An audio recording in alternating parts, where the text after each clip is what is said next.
Hey, what's going on, guys? And welcome back to Elloria's Descent into Chaos. We are here with episode 15.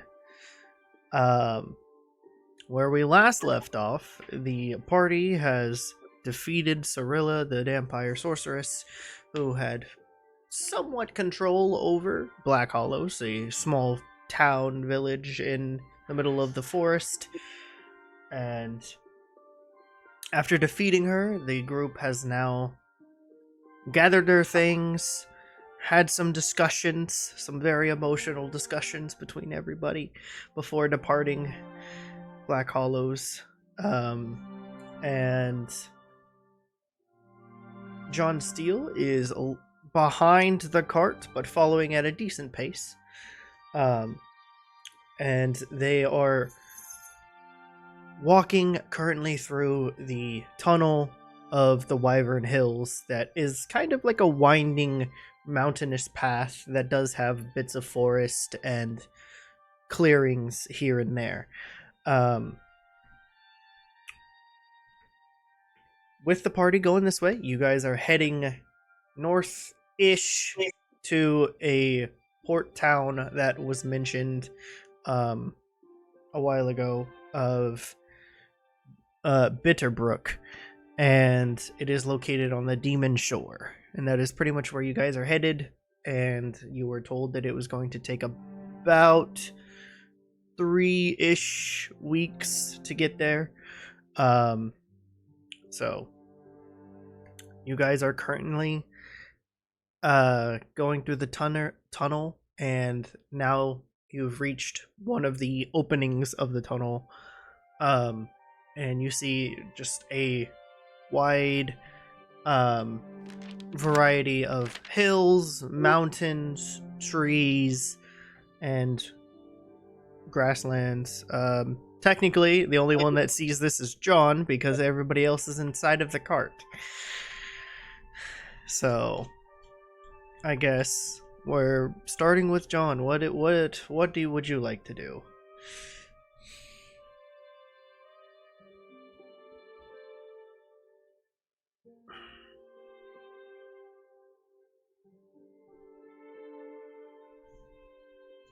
Or not? Doing anything. Okay. All right. Talking to me? Sorry. Yeah. Oh, I said you're the only one that can see because everybody else is inside the cart. my bad. Um. Do I need to roll? Sorry. So. No, not right now. But you do see this. It is somewhat of a cobblestone-ish path, but it does lead to a dirt path. And then as the group is traveling and whatnot, you'll see that the path does start to fade a bit to where it is just barely visible. But with Sarkesha in her sight, she can lead the cart with ease.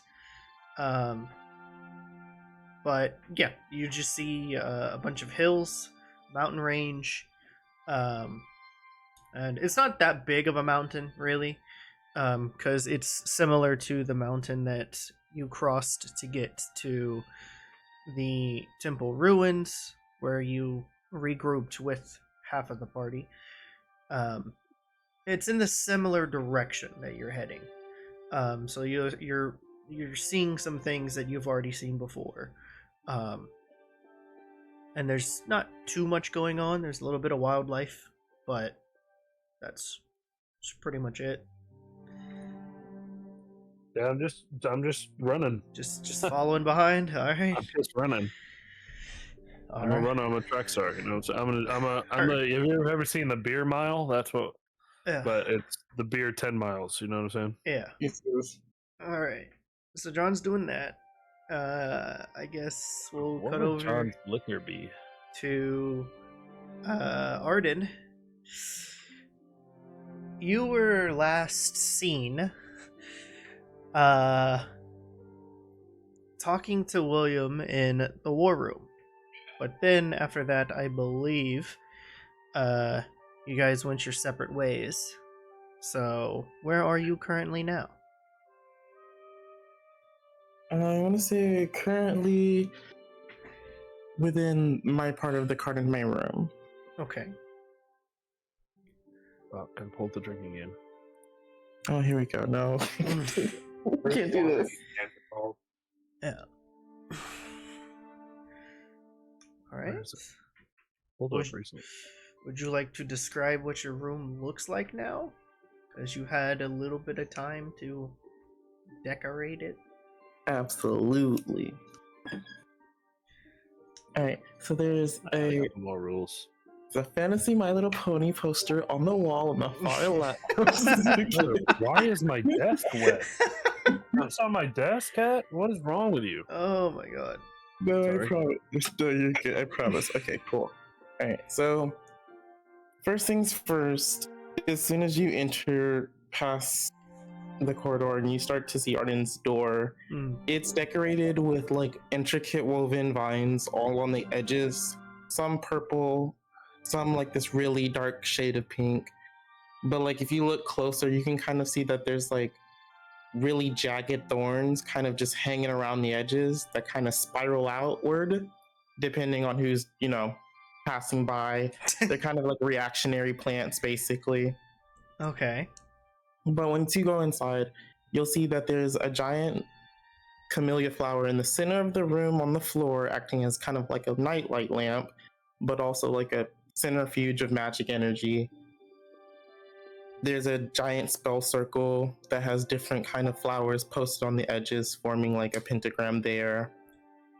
Up top the ceiling, there are flower petals drooping downwards, specifically wisteria flowers from the ceiling.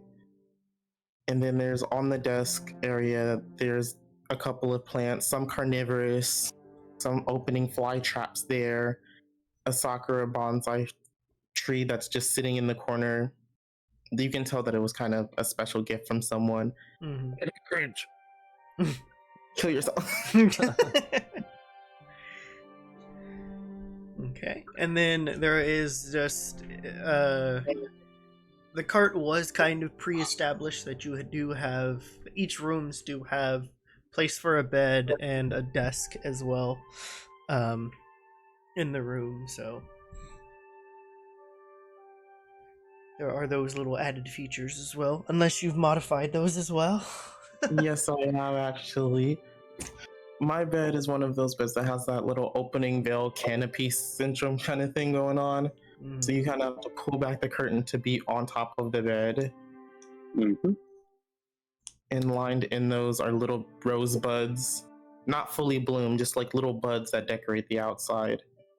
Nice. My bed smells like roses. I'm sure that this room smells like multiple different flowers. Actually, yeah. So if you do have allergies, I advise you to think twice before coming in. It definitely smells like manure. So you gotta keep all these flowers alive by fertilizer? No, by magic. Fertilizer. No. Magic fertilizer. Every time you just do it in a plant. Oh. Okay. And so what is Arden doing? Is Arden tending to the flowers, or are you still contemplating on the multiple conversations you've had recently? Oh yeah, like honestly, Arden's sitting in the middle of the floor kind of just meditating. You can kind of different sprouting flowers coming from the floor from where he's sitting. He's having Kiri face towards him, but both of their eyes are closed, so they're kind of in a like meditational state at the moment, kind of navigating through their feelings.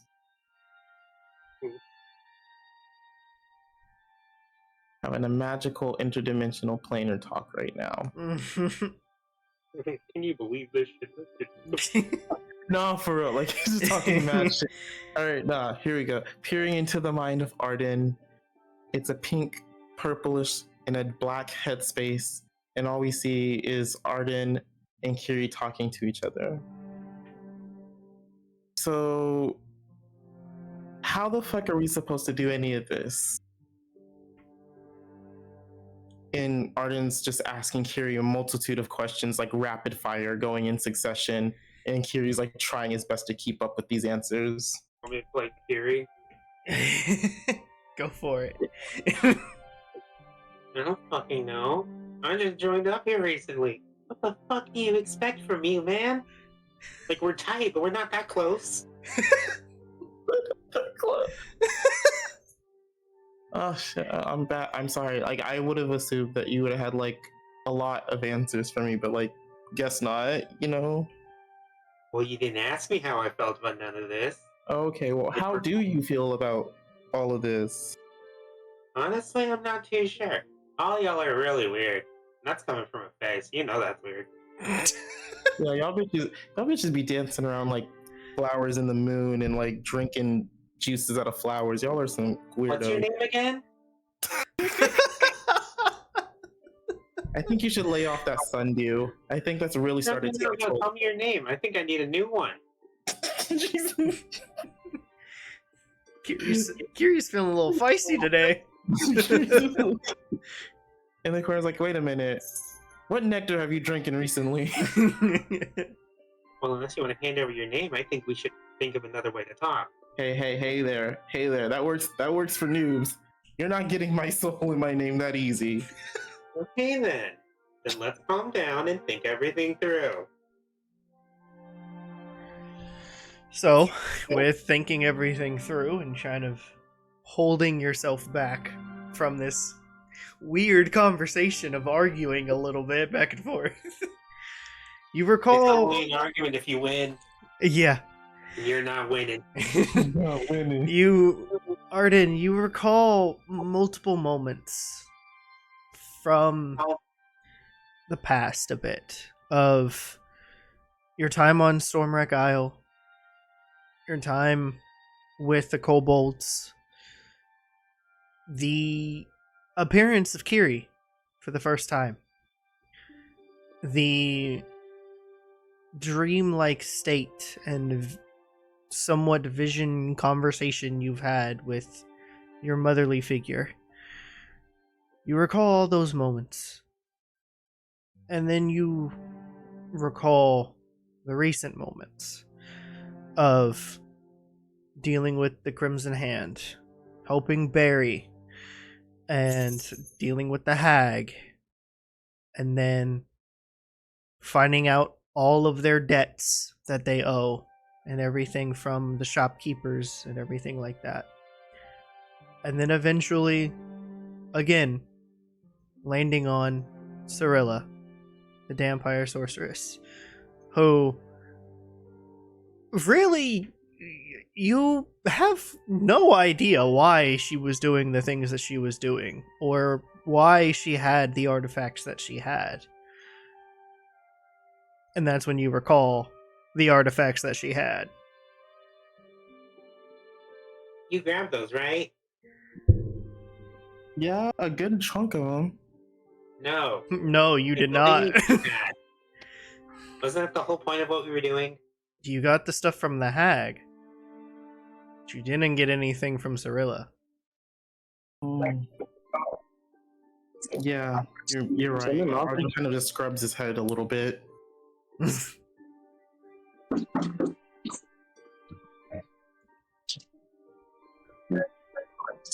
We have to Yeah, I'm gonna switch mics. Give me a minute. So if you hear me leave, I'll be right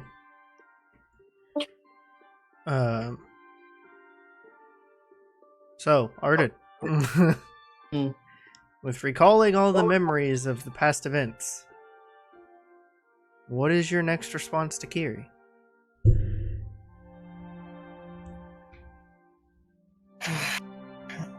I think it's about time that we start making plans to venture back home. I don't know exactly how I'm gonna go about that just yet. Can't we just bum right off these guys? What was that? Can't we just bum a ride off these guys? I think they just take us there anyway. Yeah, I mean, I feel like it would be a really great start to venture towards there with them. I just don't want any more fuck ups to happen. What do you mean my fuck-ups. Hmm. I've done my job. You're doing great. You haven't fucked up yet. Yeah. Yet. Just don't go dying on me. You don't go dying on me. We have a contract now, okay? Okay. You haven't signed it yet, but it's still legally binding. I told you I'll get to it sometime. Yes. Now tell me your name. Then we can get this rolling, and I can take it, get it notarized. It'll be fine. You're right. You're right. All right, fine. You want to know my name? I really thought you would have remembered my name, but apparently I gotta actually Well, I put it know down. your name is Arden, but you have to tell me straight up. Oh, that's how magical fairy magic works. I keep forgetting. Okay. You really made it seem like you knew this stuff whenever you met me, but okay. Nah, I skipped that class. Anyways, Curie needs your full name, your social security number, and your mother's and your blood type. my social sunflower number. Yeah. Yeah. Hello, Curie. My name is Arden Rosewood. To meet you, Arden Rosewood. I'm not going to steal your name. That'd be stupid. You'd have to find a new one and make a whole new contract thing. We're past that point, okay? We're past that point. Yes. Do you really think I was going to steal your name and soul or some shit? Come on. I don't know. Hey, man, you're cute and all, but I don't know what you got going on in your personal life. You don't even ask me what I'm doing in my personal time. Yeah, you know what? You're right. I should be better friends with you. Yeah, we should. But anyways, let's get this rolling. We'll put that to the side and look at it later. Now then, are we going to tell them, A, we forgot to pick stuff up, B, that we need to go somewhere?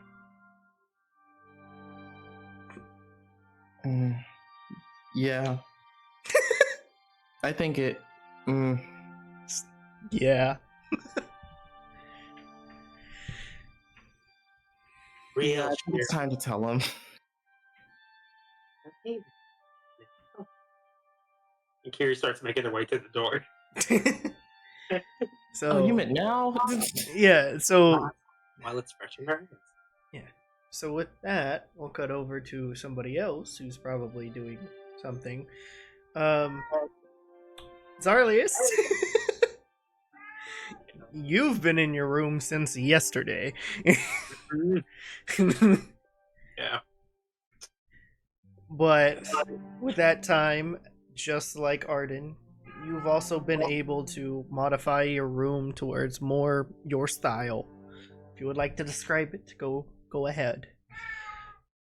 It's a very basic like a dark wood type of furniture all throughout the room, and it's really bare bones because he really hasn't done much yet. Zarlius doesn't really like staying in one place, so putting personal touches right now would feel wrong. He's put his stuff down, and he also put down the like a couple little trinkets he got whenever he was with the orphan group. But like he just kind of keeps a few things, but he's not really doing much otherwise. All right, he's just sitting on probably sitting at the desk doing stuff. Yeah, he's just there. He's just there. Yeah, he's probably honestly trying to figure out how to get the voice to speak again. He's just been sitting here just kind of like, I know you're there. Can we just hash this out, please? So, since you've left the war room, and it's been pretty much the next-ish day, probably, or for you guys, you don't know because you've been inside the cart. It feels like, time's different. Is there windows? Yeah, there should be. Okay. But from everything that you've experienced, you feel like it's been a day, but it's only been like a couple hours. And same thing. You're trying to get this voice in your head to talk again. You're messing with your ink and parchment papers, just either doodling or doing inscribing or whatnot. Yeah, he's trying. Yeah, and trying to calm yourself down from all the emotions that have welled up in you the last few hours. Yeah. And same thing for you. You recall everything that has happened up until now. All the stuff with Stormwreck Isle, all the stuff with the 6 month time skip, which Arden, you remembered that part too. I just kind of glossed over that a little bit. Pretty much this is the downtime you guys really needed, and you're taking the time to just recollect yourselves and think about everything that has happened so far. And then, yes, specifically for Zarlius, you think back to the Void, to Nox, to the city of Umberfall, where you're somewhat starting to piece together where this voice might be coming from. And also the fact that you saw in your mind, you saw what the figure looked like. It was still clouded from your vision a little bit. But you could see some features of this being. And you think back to Umberfall and the journey with William and Arden to try to get Sarkesha back. You recall some of the history that was there, and you definitely remember stumbling into one of the spectral inhabitants.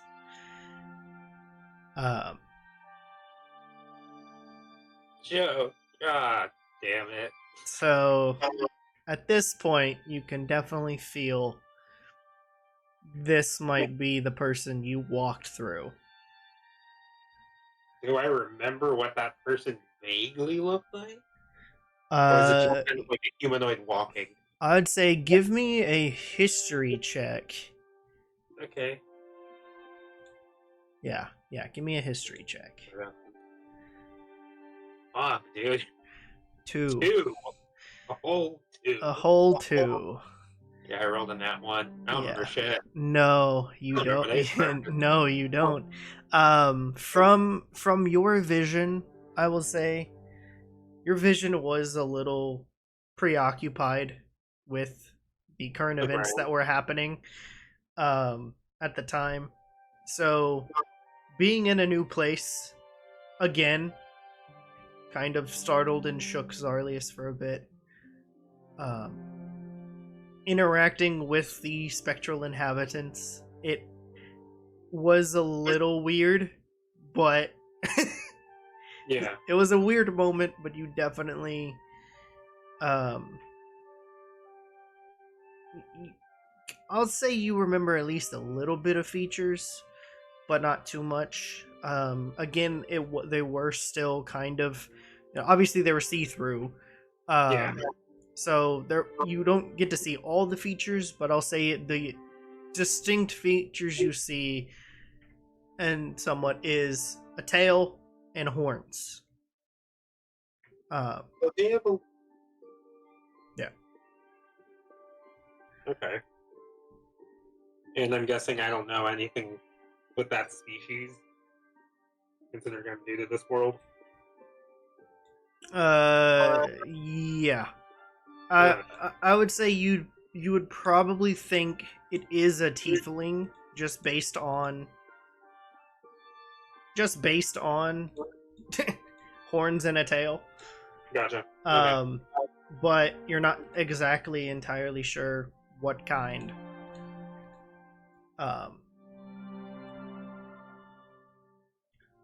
And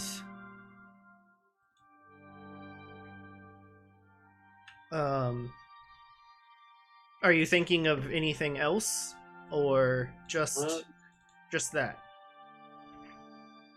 Yeah, just that really. And then of course the weird power stuff and all that jazz. Yeah. Plus the weird thing with the chandelier and Yeah. undergreen magic at it I didn't know it had. Yeah. Yeah, you recall the fight and how this power that you don't know exactly where it comes from or how it was even able to come from you. Yeah. It is troubling. And yeah. it is troubling, and you're on a trek to figure out yourself, to figure out what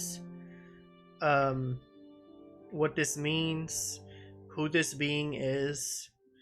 At the moment, you do not sense the presence, even though you're trying really hard to. You don't sense it. It hasn't talked to you yet. But I will say you could definitely still feel its presence. It's just very faint. Gotcha, okay.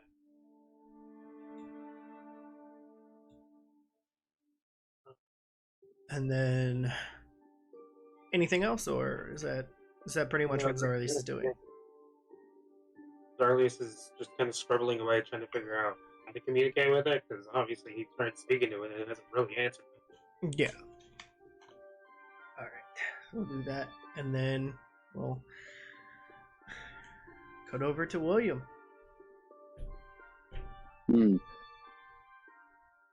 Pretty sure you're probably in your room now too. So. Okay. So what are you doing?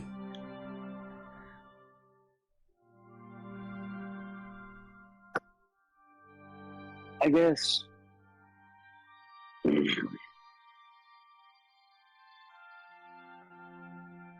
Honestly, right now, much of nothing. Just, I haven't really done anything to my room. The bedding is still folded on the bed. Mm-hmm. My packs are in the corner. I'm just sort of like sitting in the middle of the room, just thinking about everything that's happened the past couple months.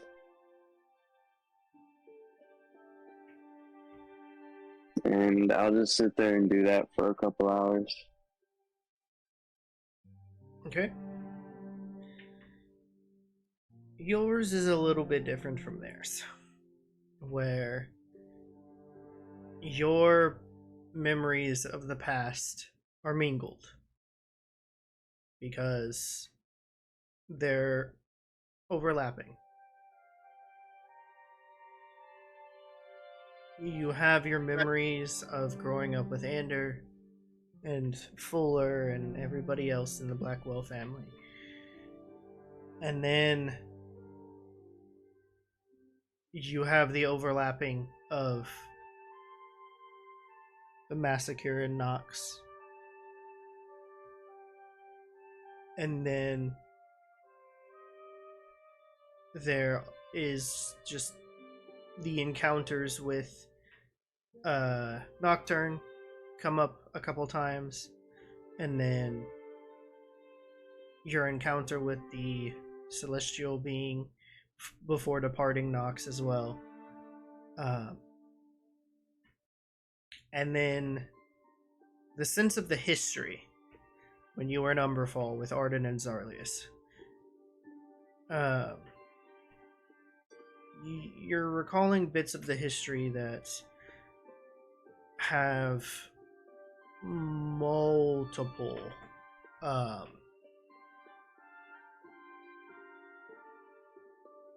feats.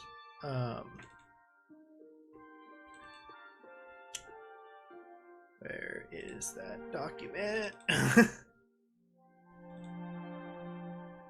Here we go.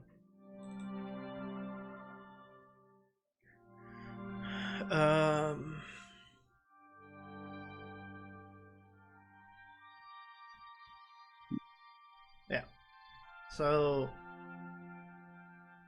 you remember hearing the information from Arden and Zarlius about the magical theories, spells, some artifacts, the observatory that was broken, and the historical records. And just there wasn't much that was really delivered with all of those, because Umberfall is was one of the most technologically advanced cities. Now it is in ruins, and most of its history is pretty much gone. And you feel the weight again in your body while you're sitting kind of in this meditative state. You feel the weight again, and there's just this underlying feeling that you have that something's missing. You're not quite sure what it is yet. And you have your goal in mind of finding and defeating Matthias and Eliak. Because of, again, this part, after all the stuff with the void and the past, you start to remember the 6-month time skip, where you first were able to relearn about your past and the hatred you have for Matthias and Eliak. And then after that, you also think back to Stormwreck Isle, where you had an interaction with Hyperion, one of the generals of ancient history, where you were shown a meeting between the gods. The inevitable meeting that ended up locking up Pelor, who then turned into Tharizdun.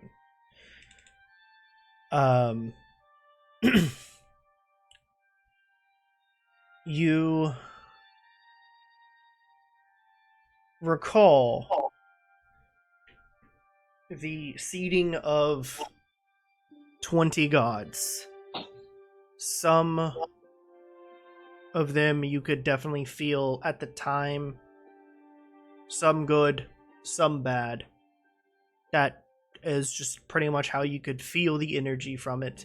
But because of where Hyperion was standing is the exact same place you were standing, which was very far away, but you were able to see all 20 of these gods, and the interaction that happened. And then, of course, being shunted out of the room, the door shutting, and everything else after that, you have no idea what transpired. And that's where you feel that something's missing, because there's been this multitudes of rumors going around that you hear every once in a while. And for you, it was on your trek to Stormwreck Isle, which is where you met Arden and Zarlius for the first time. Mm-hmm. That it was there, you were told by Runara that there was a son of Tiamat there. And that's where most of the pieces were starting to come together. And that Tiamat is a problem. And and is most likely the head, or what seems to be the head, of everything that has happened. And it's the piece of you that you're still trying to figure out. And you feel that it has something to do with defeating Mateus. Okay.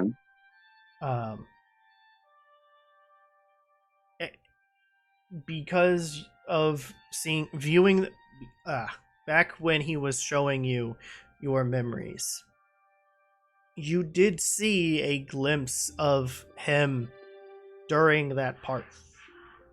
So he was there. Mm-hmm. So that is one of your ties within this meditative state and your knowledge of thinking. Mateus needs to be taken down.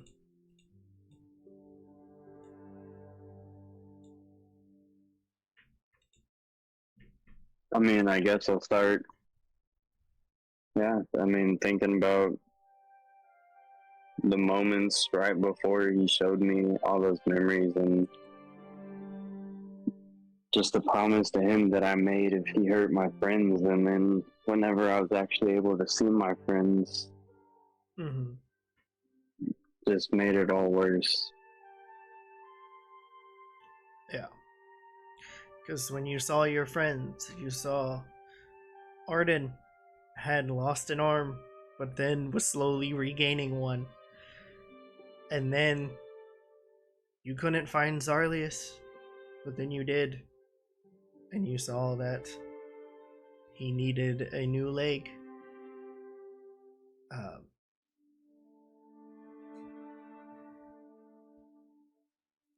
And with that, Arden, where are you heading with Kiri? Are you going to William, Zarlius, or just anybody? Ooh. Because they're currently in their rooms as well. So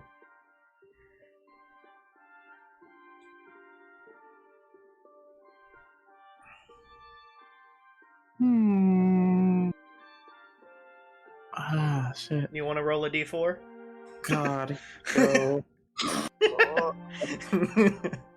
No, because I was just like, well, it would make no sense for Arden to go to anybody right now except for, like, possibly Will again. Mm-hmm.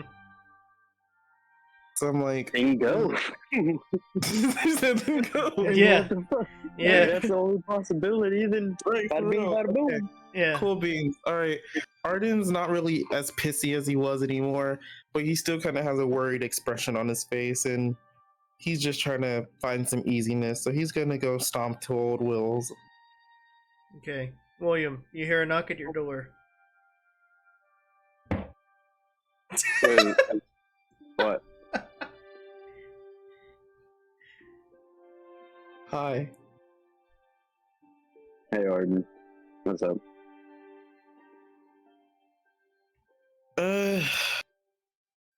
I'm so ready. I'm so ready to go and get all of this over with. Let's say while they're having this conversation, John, roll a d12. Okay.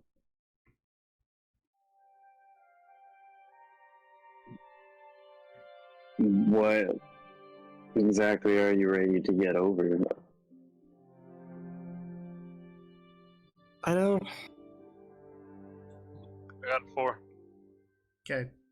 I just don't know how a lot of this is gonna work out. There's just so much to do, and it seems like every day we're just finding a new problem, and it's not like it's anything is getting solved. And I just, what Well, do we do? I mean, when I was younger, everything was always much harder before we found a way to make it easier. I guess we're just in that stage right now. This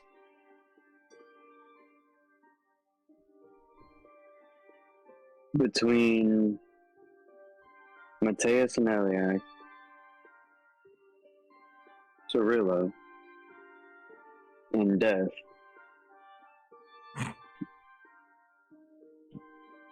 Yeah, it's a lot.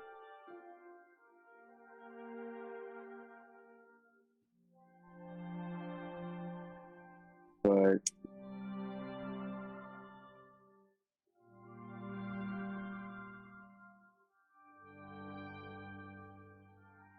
do you know anybody else that could take our place?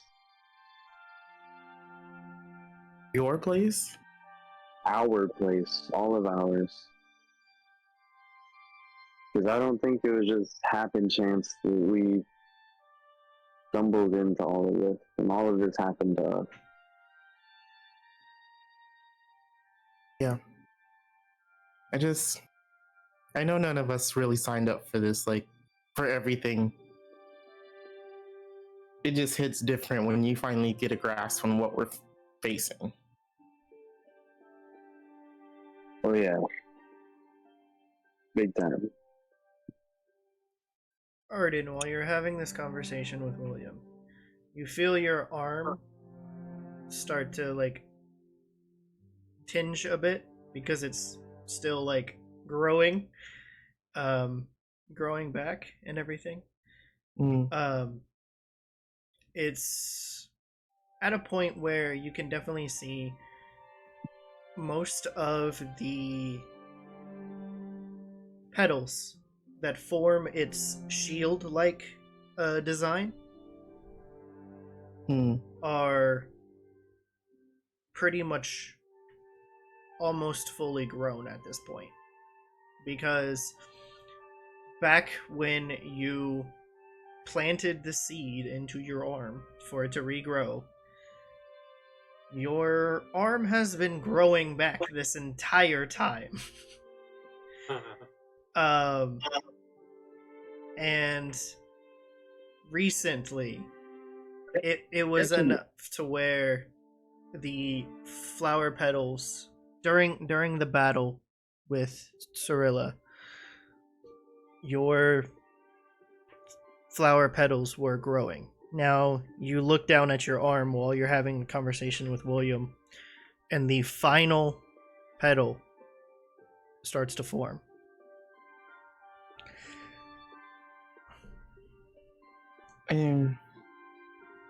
Arden kind of glances over at his arm a little bit.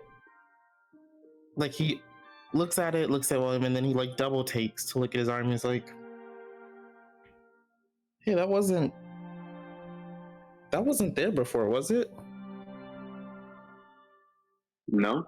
I was gonna say a passive of 20 from William. Oh yeah, no, that was not there. Yeah, for William's point of view, you saw it grow. No, that was just fucking happened. But just that's another thing. Like, recently I've been feeling different. My magic's not feeling its usual happy-go-lucky spring forth and do good energy, and sometimes mysterious stuff like this happens, and now Kiri's acting more Faye-like. I've never heard Kiri talk this much.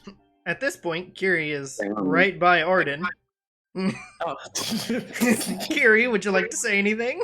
He's like, he's talking at me, bitch. Shit. Shit. Just wait. I know where you sleep. Okay? Just wait. Wait, I know where you sleep. you know, you hearing this? He can't Yeah. hear me, by the way. Shit.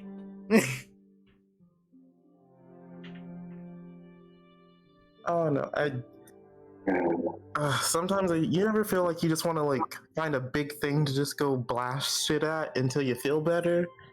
Pause. I'll put my hand on my big gun, pick it up, and go, yeah, I do. At this point, outside the cart, John.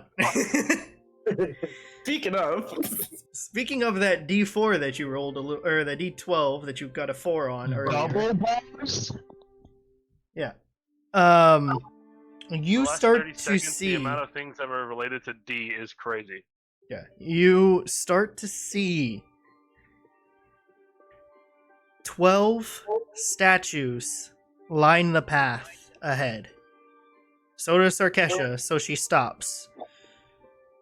From the inside of the cart, you guys can barely feel, like it doesn't even feel like you're moving. I'd say with how she's moving, it's not like a jolt or anything. It just feels like it's a slight stop. Mm. So you can feel like some of the things move in the room a little bit, especially William's room, because you don't have much set up or anything. So you do see like the bed sheets kind of move a little bit. And Oh, that's okay. John, do you walk closer or do you just look at them? I mean, can I proceed to perception from here? Or do you think I should get closer, DM? You can perceive, but depending on your roll, we'll see if you see. I'll just put myself in the best optimal position to look. Go. Yeah, that is a 16. Yeah. I'll say you're able to see with the 12 statues lining the path. There are 6 on each side. You're able to see the 2 front ones, at least, that are closest to Sarkesha and the cart, and pretty much where you are. With a 16 and a little bit of closer inspection of these statues, these look like people who have been turned to stone. Hot.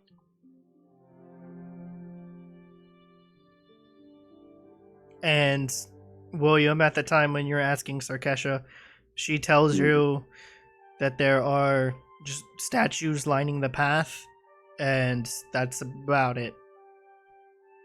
Because there's not, like, there's really nothing else in front of the blocking the path or anything like that.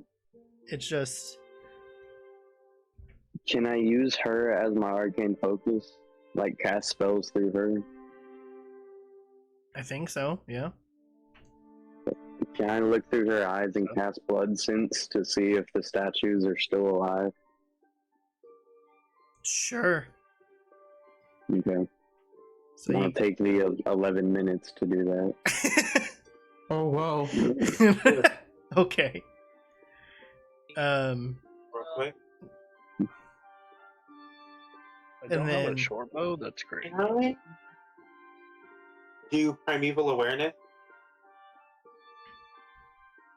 And where's our Oh, no, I have a what's the longbow. current terrain? What's up? What's the current terrain?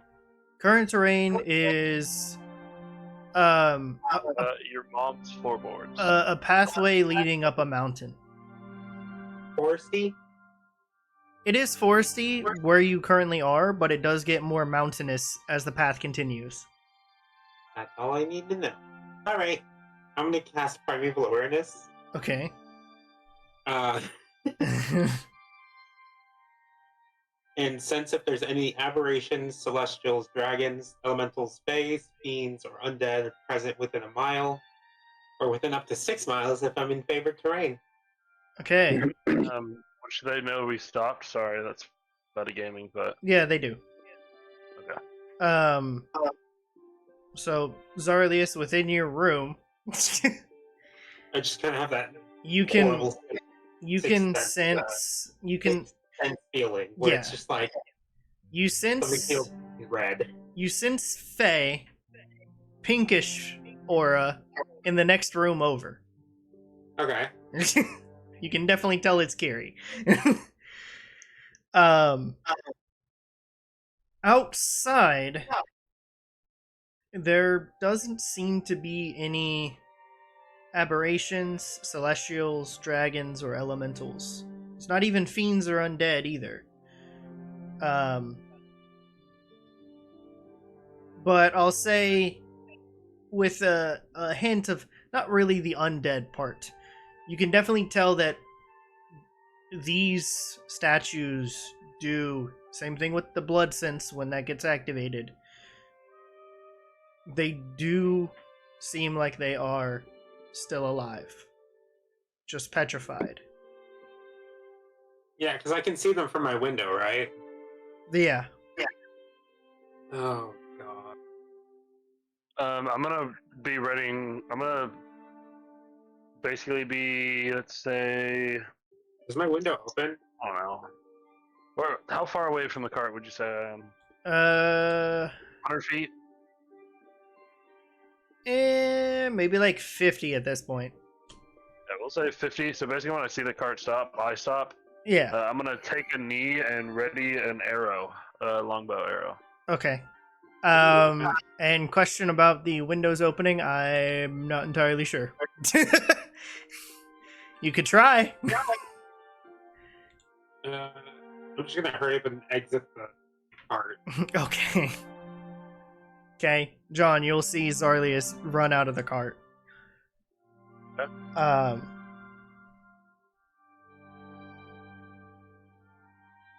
Okay.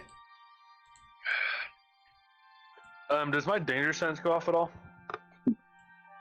Not in the current. Oh, let me see. What's the range? There's no range. It's more or less just It just. I feel like I'm an ease when it's. Or is it Basically, I can kind of detect when there's like an ambush or trap. Yeah. Sort of thing. It's more or less to the DM's discretion, but. Oh, okay. It's weird. It's really up to DM interpretation. Yeah. Trying to see where.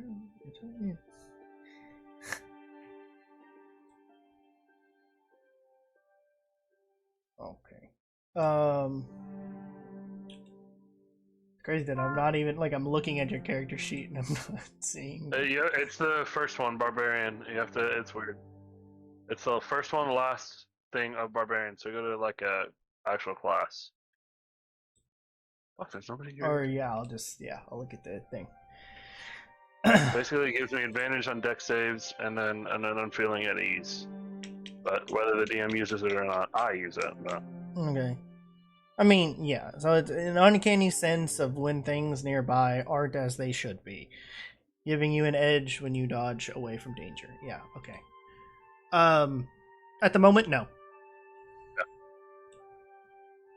Yeah. I'm just gonna have it basically not slightly pulled, like there's tension in it, but obviously not full drawn because that would give me exhaustion. Yeah. I would rather not.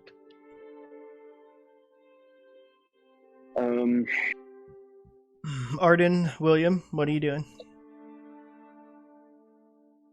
I guess I will go out there. Okay. As well. I will say that this is about 5 hours into your trip after leaving Black Hollows. Okay.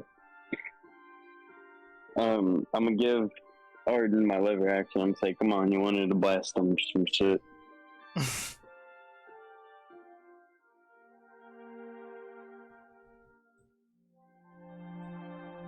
And Arden follows up with them. All right. Is anyone around me right now? Are you looking? You're looking around? Yeah. You look behind you and you see John with a drawn bow. Cool. Just like quietly to myself, I'm just like, all right. Don't know what your name is right now, but Mr. Horny, come on, something. Can you help me out here, bud? You're gonna take residence. You better pull your fucking weight. I know you pulled your weight in that last thing. Let's figure out what's going on here. Okay. It's like seeing all these things that are stoned but also alive is just like that dread in their stomach, and they're just like, oh shit. Okay. This is gonna be a thing. Let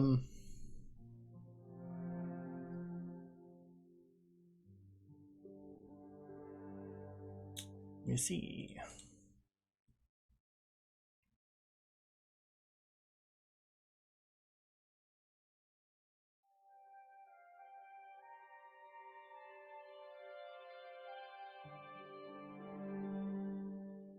As you are vying for this entity's help,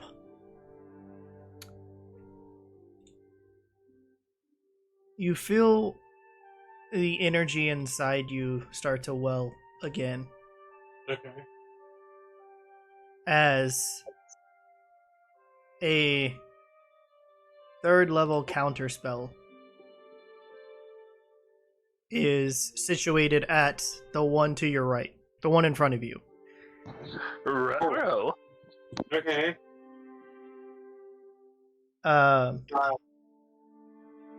Is it like fully taking over my body at this point? No, it just like the energy kind of just like welled up, shot a counter spell out, and it disappeared again. Hey, cool, bud. Thanks. What happens with this counter spell? So,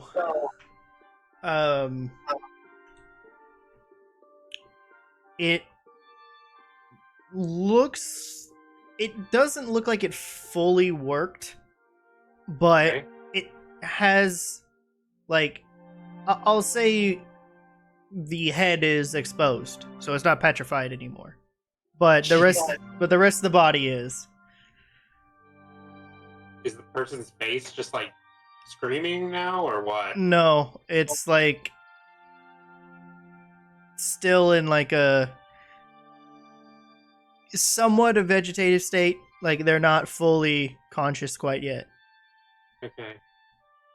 I'm gonna go poke it with a stick. All right. Okay. They know information. That'll be useful. You can see what's going on. Okay, you poke it with the stick. Yeah. Okay, John, you see Zarlius walk over and poke this person with the stick. Arden and William, at this time, you step out of the cart and see Zarlius mid poking this person. Oh boy. Can I use my Furbolg magic to elude my eyes using detect magic? Sure. So you're detecting magic in the area? Yep. Let's see. Since within 30 feet, if they have a magical aura to them, flower petals are going to emanate from their body. Okay. Let's see. Casting. A few sprout as you feel the faint energy of a counterspell just being used. Gotcha. And Arden was like, what just happened? You look over and see Zarlius like jabbing a stick in this person's face. Who hasn't said anything. What just happened? For some help. Have whatever and send ask me or come talk to me. Okay. Can I try to lay on hands? The one that he's poking with the stick. Sure. Zarlius sees this and just gonna walk back to John. Leave me alone, motherfucker! Jesus! I should name you my fucking cat at this point. So what? What happened? So what am Post I? up, brother. So with the lay on hands, it's just like a cure wounds spell. Okay. You go to Can cure a disease or neutralize a poison affecting a creature. yeah. Gran Torino, you need to get off my nuts. So I'll say you heal.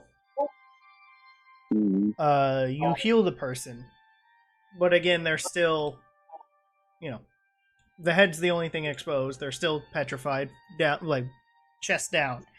Yeah, they're petrified, but they are in great health. Yeah, they're in great health now. As you see their eyes start to open a little bit, but it's the whole groggy sleep kind of. It takes them a bit, especially because now there's bright light because of the sun. It takes them a bit before they regain their vision. And it's just like, what? Who are you? Why can't I move? Look down. Did he even move his head? Brother, come on. Now. Like slightly. He can slightly move his head down. That motherfucker can't It's move like at all. What do you so mean? it's pretty much like collarbone down.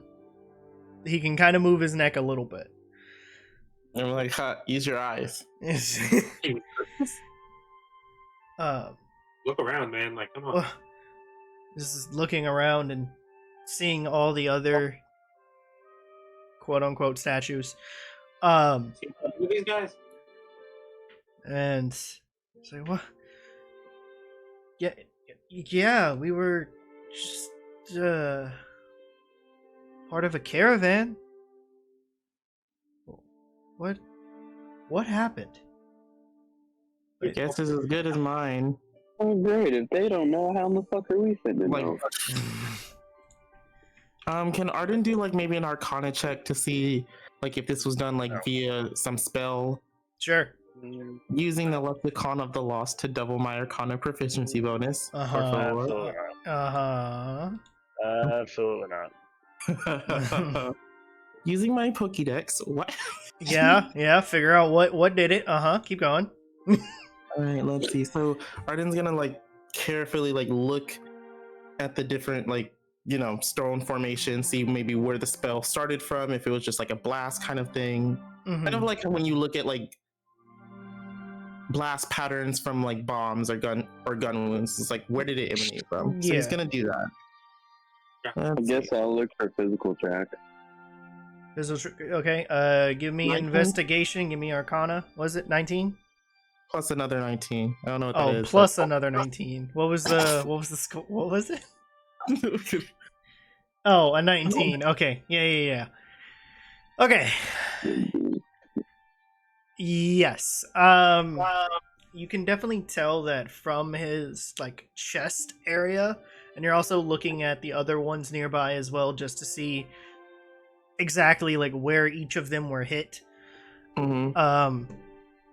And it's kind of all over the place. For this guy, it definitely was like his chest, and it kind of just like spread. For the person next to him, it seems like it was his like their hip, like the left hip, and like each one is different, and also all these statues again quote are all different heights because they're all different people. They're all different people. All right. Well, whatever got y'all must have been running from it, because it sure did shoot a lot of them at you. Man, you are a real person to fucking say whatever's on your mind, right? Crazy.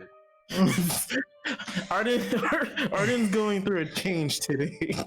Brother said, "Man, that's crazy." All right, where are we going? Yeah. Did you have to pick a contract? What was it? Kiri just talking out loud, just like, maybe I can try to help. I mean, I got a go. 20, a 20? 22? 22. 22? Okay. Yeah. It does take you a little bit, even with the 22, to see tracks. And there are some. It, however, does not look like footprints. Okay. What's it look like? A slither pattern. Ha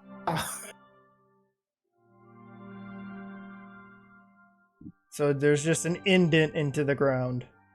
Can I roll Yeah. a food check to After see William- if I know what petrifies and then slithers? Sure. I'm double checking to see if they actually do. I want to know this too. Dirty 20. Of course.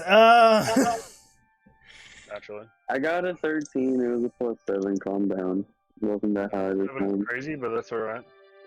I know. I'm just seeing if they actually do, though. No. Because if not, then they're just a special version of them, I guess. Does anybody else want to try?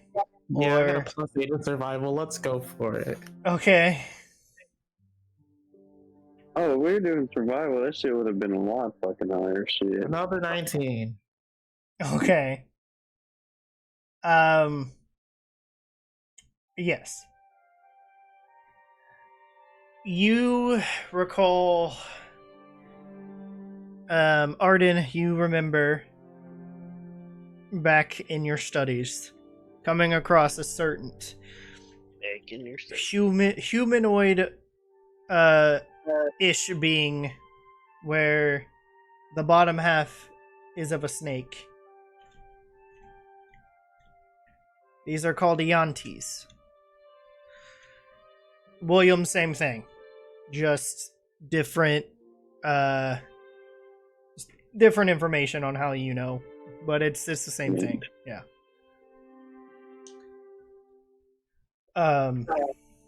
With your investigation of seeing where the path leads, it does seem like it does lead up the mountain a bit.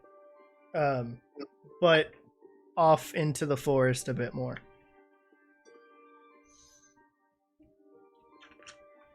What I want to do? I don't like this. If I want, we can just move these Hey, can I people go? aside and then go. Yeah, that's how I go. And then, John, what are you doing? After everyone, I'm assuming everyone is out of the cart, right? Yeah, except fucking- except for like Name, Nevri, Who's that? and Fuller. Who's that Australian guy who died? The wilderness guy. Steve Irwin. Yeah. Everyone's being Steve Irwin right now and poking everything with a stick. I'm gonna run up on and get on top of the cart, the actual cabin, and then Okay. post it there, readying my shit. Okay. And then that's me. Yeah. That's all I want to do. Okay, I'll say with I that. did that before Zarlius even fucking comes to me. Okay. Fucking weirdo.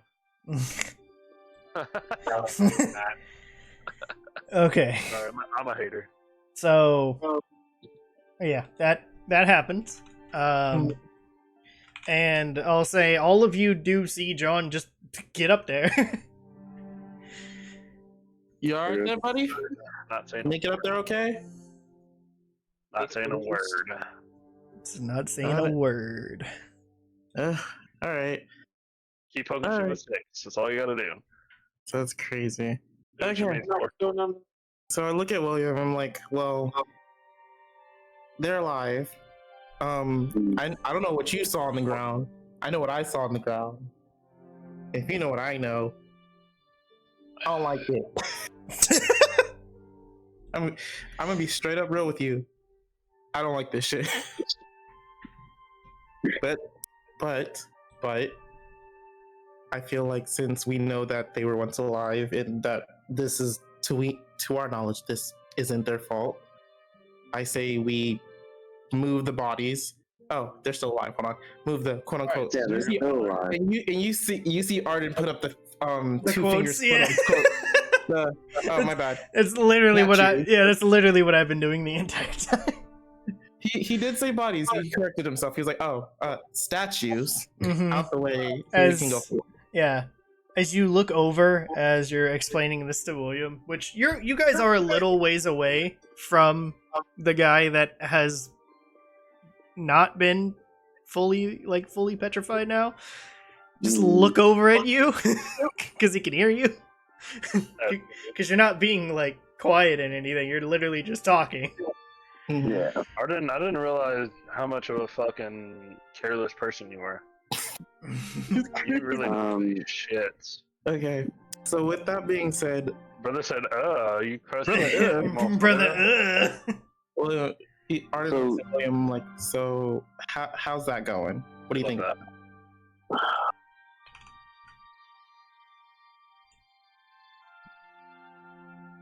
Where's Zarlius at this point?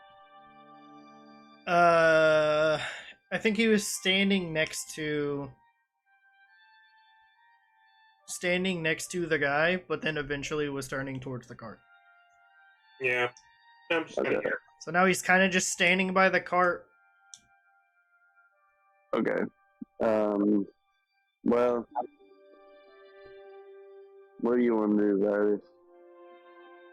I think we need to figure out how to undo this. And also, what did y'all figure out? Hey, can I do another perception check up here? Sure. With advantage, because I have the high ground? Oh, that's why he got this. Sure. These things, Yeah, that's what I'm talking about. these things are called Yuan-ti. They're like half snake people. That was They suck. 16. 16? Yeah. You can somewhat see where the path, like the path that they were looking Coins, I don't have any.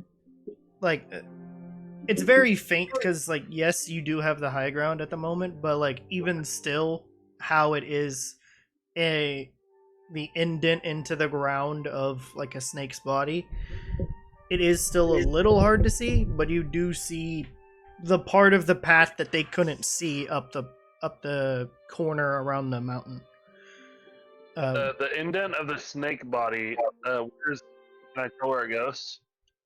It goes up. So where you guys are currently at, it's kind of like at the bottom of a mountain path that leads up, like the corner of a mountain.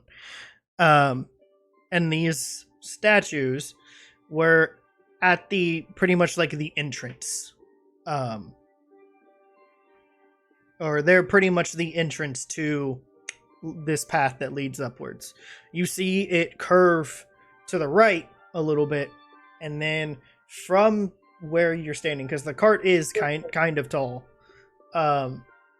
you can see it then curve. You can see it somewhat slowly curve to the left a little bit too, but then after that, it's kind of hard to see.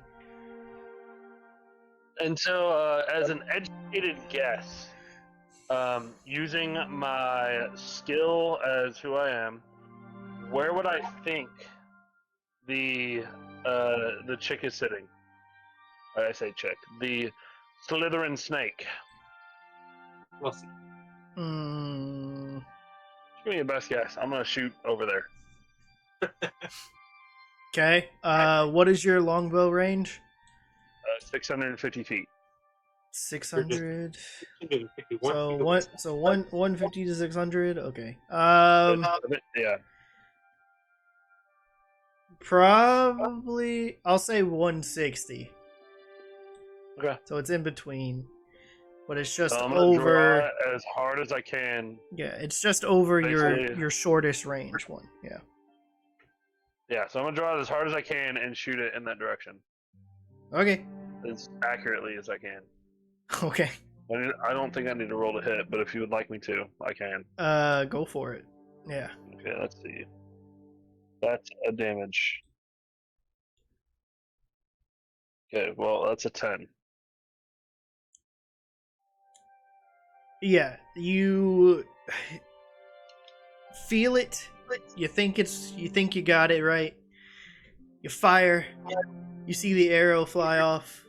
Well, I have 0 expect to hit anything. I'm just going Yeah. off an instinct Yeah, and yeah. shooting in that direction. I'll say, yeah. So, Zarlius, you also see this as well from where you're standing. Arden and William, you see it too, but once it flies over you two, you can't really see it as much. And then Zarlius, it kind of, once it gets past Arden and William and then over the hill a little bit, you can't see it. And I'll say for John, where you see is it does land somewhat on the path, but like 50-ish feet of where you were shooting at. So like off to the right a little bit. So wind resistance kind of took it a little to the right. Yeah. Works for me. Does my blood sense carry out into the forest?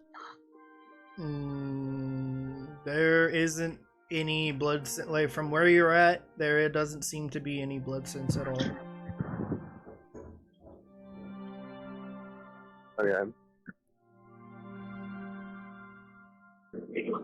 Same thing with your awareness, Zarlius, Okay. because it's still, yeah. There's still nothing. Like even when you were interacting with the statues and everything, nothing was going off. Gotcha. Okay.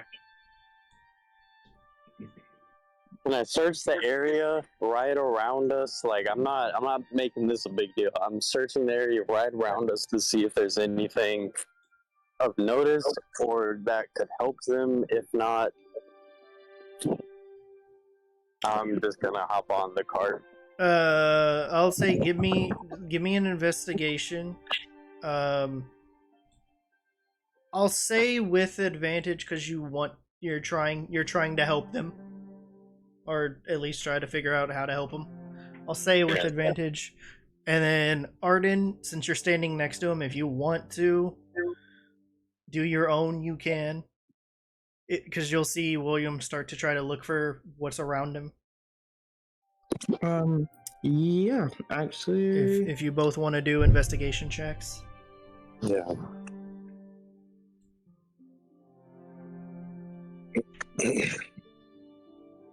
Give myself a second. 20.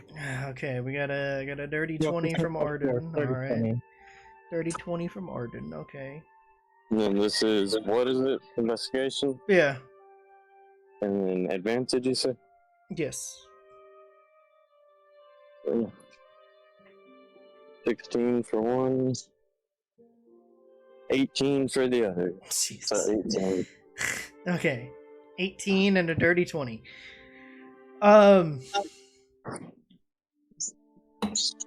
You recall him saying that they were part of a caravan. And which was literally just like a couple, like maybe 15 minutes ago.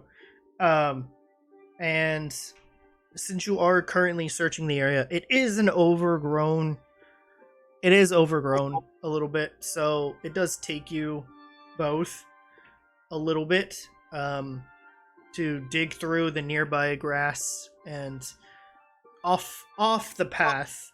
I'll say, Arden, you're on the left side of the road at this point, and you're looking through that side of the forest.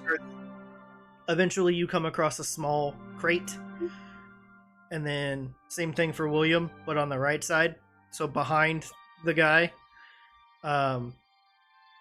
and a little ways into the forest, somewhat by a tree, you see a crate. For William, you see the crate that is open slightly, by a tree, and then Arden, same thing, except it's not open on the left side. Got you. Okay, we said there was heavy vegetation and it's overgrown. Yes. Small plants and trees, or just trees? What are we talking? Trees, but they're spread out a bit, and vegetate like plants. Yes. Cool. Okay. I'm gonna What's in the go. box? Yeah. Okay. So are you both searching through the boxes? Yeah. Yeah. Okay. Roll. Mistake. Hold on. Let me see. Is this in here? Rookie mistake. It is a mimic. Okay, here we go.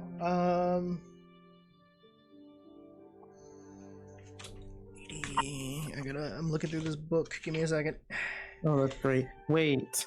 I will say though, because I was on a thing. That's why I asked you that plant question. Yes. So you did say there's trees, and their trees are old, right? Yeah, most of them, yes. All right, cool. Most of them, yes. All right. I want to use speech of beast and leaf.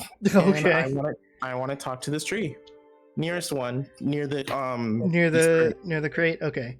And- Sure. Go ahead. Got you. So, hi friend, you look really good today.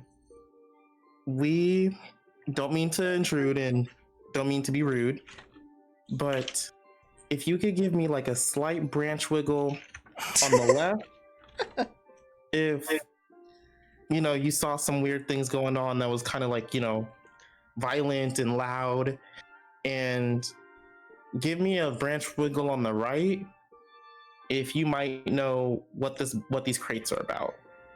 And if you know both, wiggle both branches. Okay. Well, Arden's doing this. William, roll me a d20.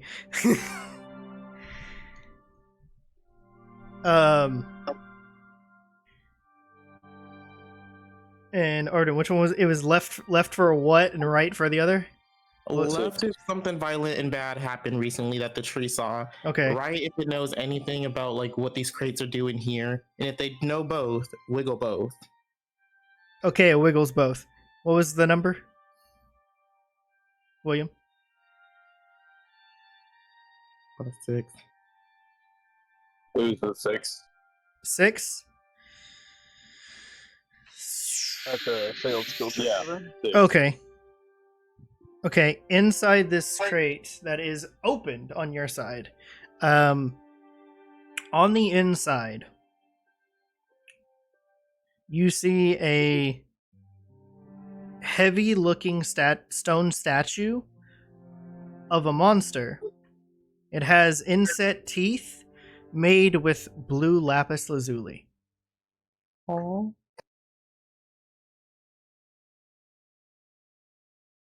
Can I tell what type of monster it is? A mean one. I mean, it just looks like a monster, I'll be honest. It is a little, I'll say because of it being opened, it is damaged a little bit, so you can't.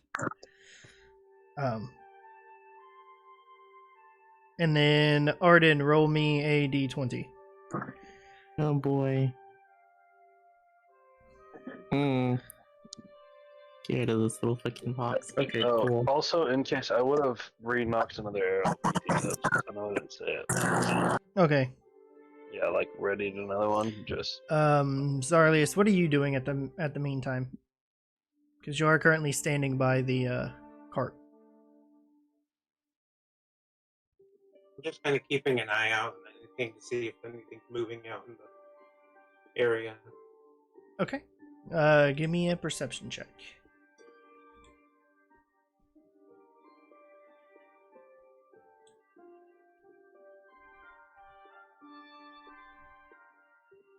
Dirty 20. Okay, dirty 20. From where you are, you see both Arden and William kind of separate from the path and walk over. You do see the crates, and then you do see Arden talk to a tree and it wiggle a little bit. And then, so you do hear the rustling from the tree when that happens. Yeah. And off towards William's side, you kind of just see him like look through this crate and kind of pick up this stone statue. And you do see a little glint of blue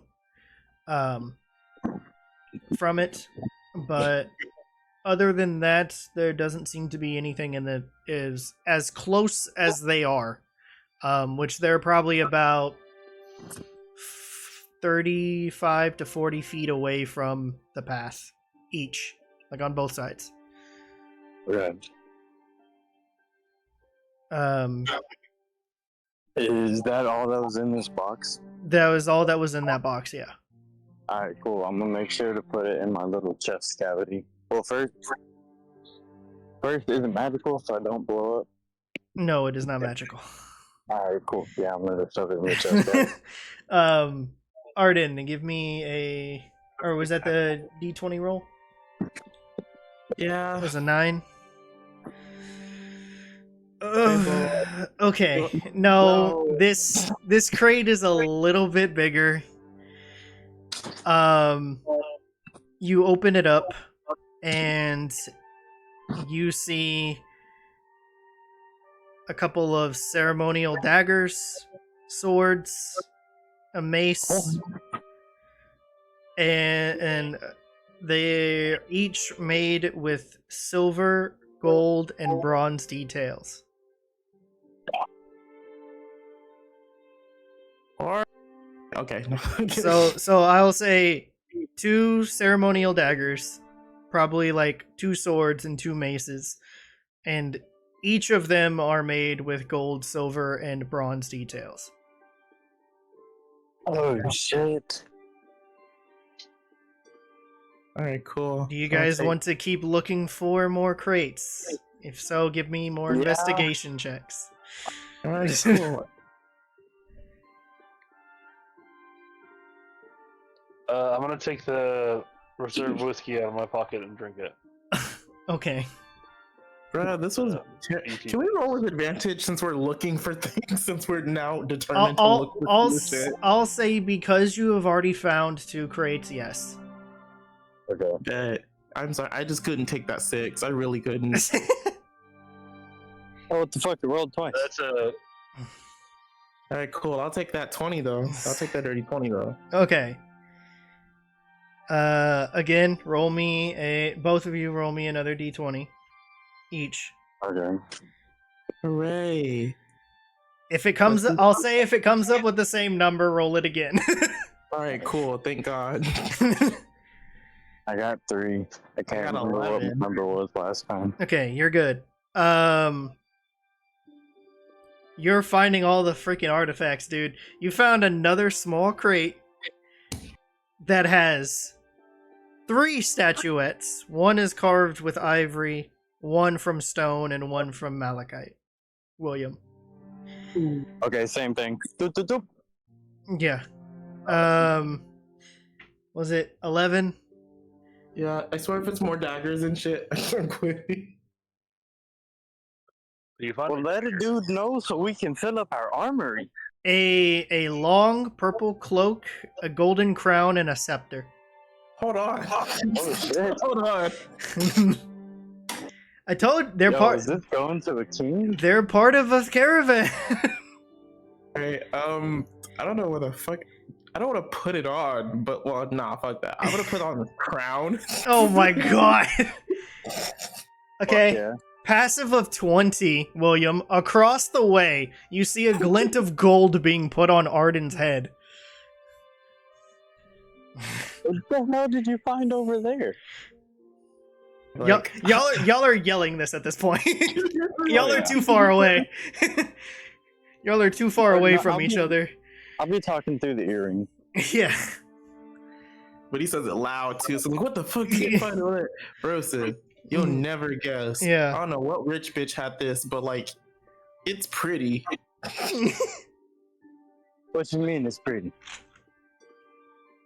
And then I just like Okay. I like take off the crown a bit and just like wave it in there. I'm like, ha, And ha. I'll say to keep things going, Zarlius, with your 20 perception from earlier, Yeah. you see all of this happen again.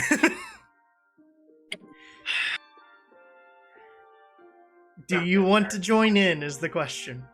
Playing dress up over here. Sure, I'll join. You'll join in? Okay, give me an investigation and then Okay. a d20 roll. All right, that was intimidation. Looks. Ignore that. 22 investigation. All right. Okay, roll me a d20. He finds a bigger crown with a longer scepter. Yeah, like, oh my god. Like, come on. 4. 4. Lucky number. Let's see what it gives you. 4. God. I bet you wish you were an archaeologist because you found 5 ancient fossil chunks, archaeological tools, and a small coin purse and a diary. Oh, Ooh. hell yeah. Must have revived these Pokemon. That's crazy. You found 5 of them, so there you go. Yeah, let's go. Oh, Jesus. Oh boy. John, you want to give me another perception check? That's crazy. I mean, I guess. I mean, because literally Advantage or not? you're doing nothing. So What I'll do with advantage is a 21. yeah, That's the what 21. Okay, yeah, with the 21, same thing I said with Zarlius, and then Zarlius goes and joins over. You see all of this happening from atop the cart, and I'll say because you are still currently being on watch and being lookout, you do look over onto the mountain path again a bit to where you shot your arrow again. And it's not there. My arrow? Yeah. That's crazy. And I'll get to do this. Let me see. Okay. One more round. All 3 of you give me another investigation and a d20 roll. Also double crazy. Yeah. I'm gonna just still say with advantage. Investigation. Yeah, 24. investigation, yes. Okay. 15's 15? good too. Yep, okay. Damn it. Wait, no. What'd no. you get? What'd you get? A 7? No. A 9? Okay. Even with advantage, 14. that's looking at 9. Yeah. Okay. So 14, Zarlius. Oh my god. Oh boy. 19. Oh my god. Y'all are finding like everything you should not be finding. Goddamn. Okay.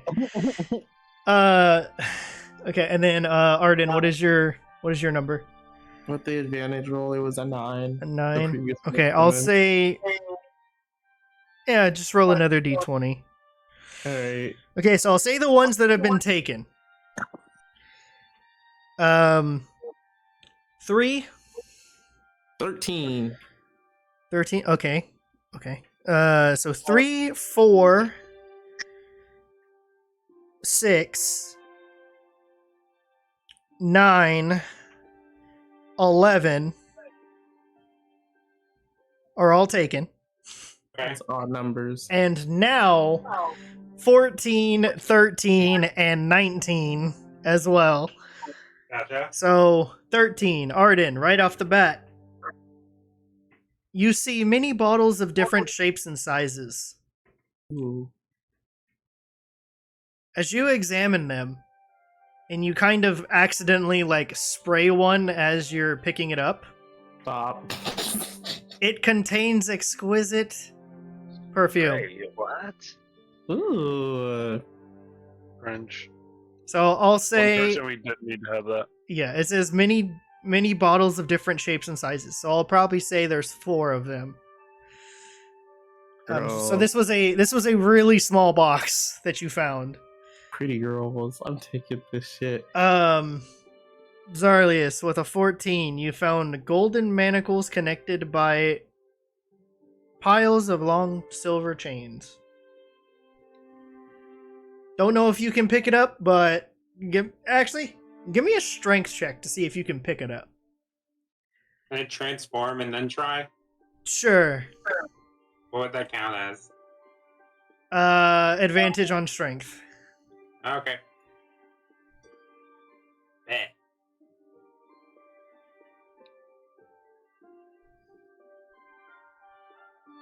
Okay, a 14 17. and a 17. Okay. I'll say you use both. To where 14 you feel that it's a little bit too heavy. So then you transform a little bit. You get a 17 on the strength. You can pick them up, but they are weighing you down. It is very hard to pick them up.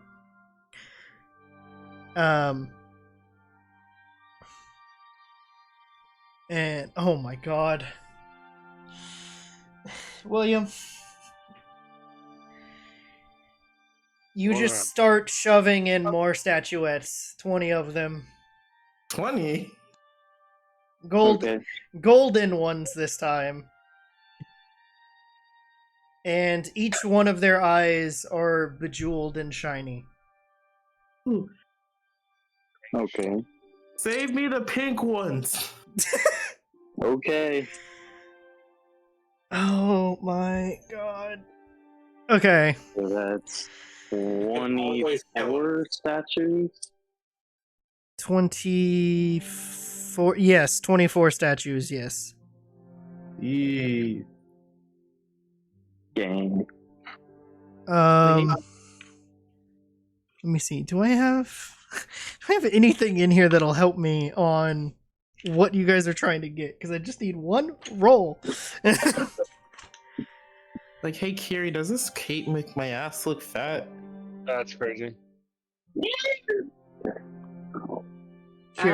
Kiri, would you like to respond? What's the correct answer? Yes. Okay, I'll say this to make. No. I'll say this to make it even. Zarlius, roll me another d20. To where you have found almost the same amount as they have in crates. Isn't 3 already taken? 3 is taken, yes. No. Well, 12. Was that one taken? No.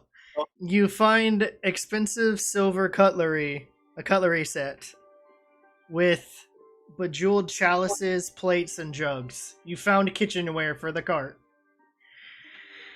Hell yeah. Yeah. We needed that. Oh my gosh, can we have a tea party?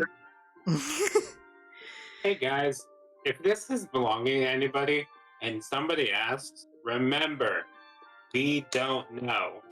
Where's the guy we revivified though, by the way? Can he see us? He's still there. He can't see where William's at, but he can definitely see where you guys are at. But at this point, I'll say from his perspective. Here, let me see. Let me roll it. Let me roll a perception real quick.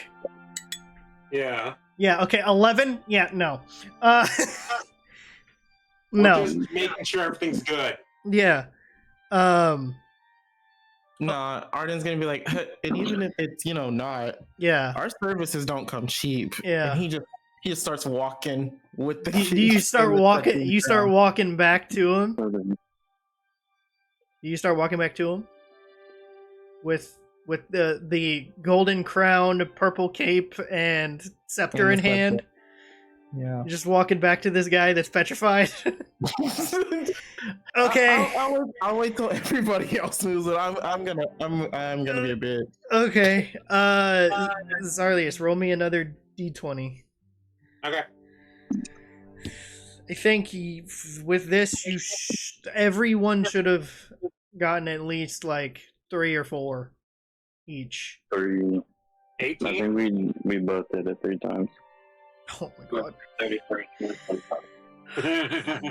You Wait. found 12 scrolls, each Ooh, reading. in their own casing, Each scroll is either a valuable spell or a map. Bet. Thank you.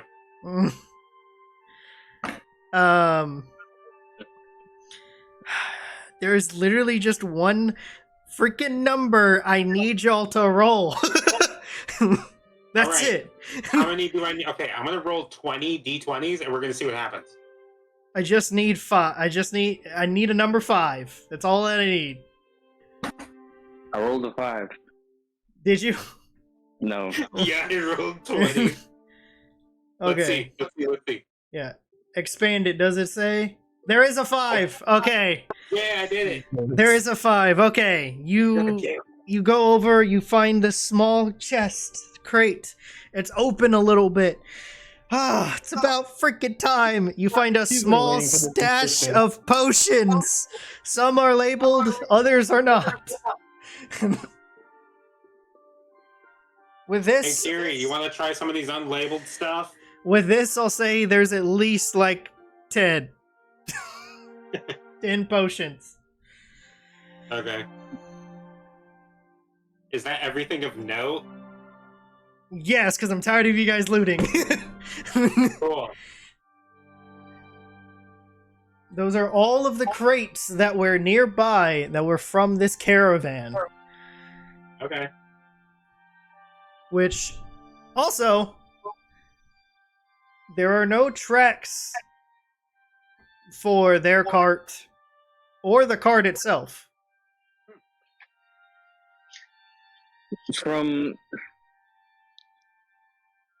Okay, yeah, I've kind of had enough of this. I'm gonna get within 60 feet of them, of the statues, all of the statues, but where I'm still in the forest. Uh-huh. And then I'm gonna use astral attraction and pull all of them to me. Okay. That way they're out of the fucking road. Okay. Alright, everybody, y'all ready to go? I'll say with this, because there's only one that can see and whatever, you see him start to, like, lift up a second, and then just, as he gets pulled towards you.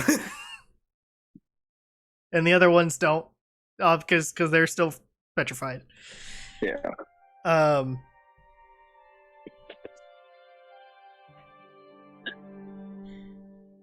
So you only lifted one of them, Torden? When I see everybody start coming back to the cart, I'm gonna hop off and go back to where it was. Okay. I'll say with that, then Arden and Zarlius, you guys get to the carts as you see all of the statues get picked up and moved together and then shunted all the way towards William in the forest.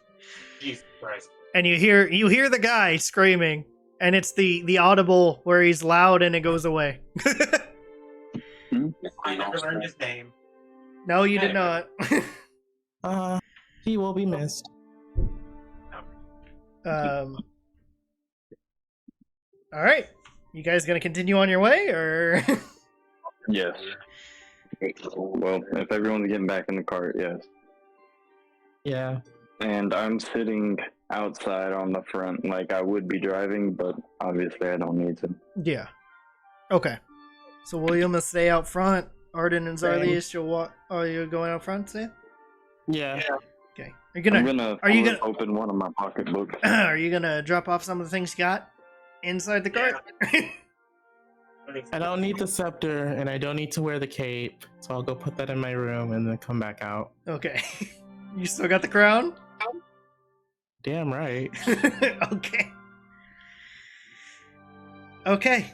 Arden and William are riding in the front of the cart. And I'm smoking one of my cigarettes now. Okay. John is now falling behind again. And Zarlius, you are now inside. You now have a kitchenware set for the cart. You've picked up a couple other things, and you also have a bunch of potions as well, which those will be determined at some point.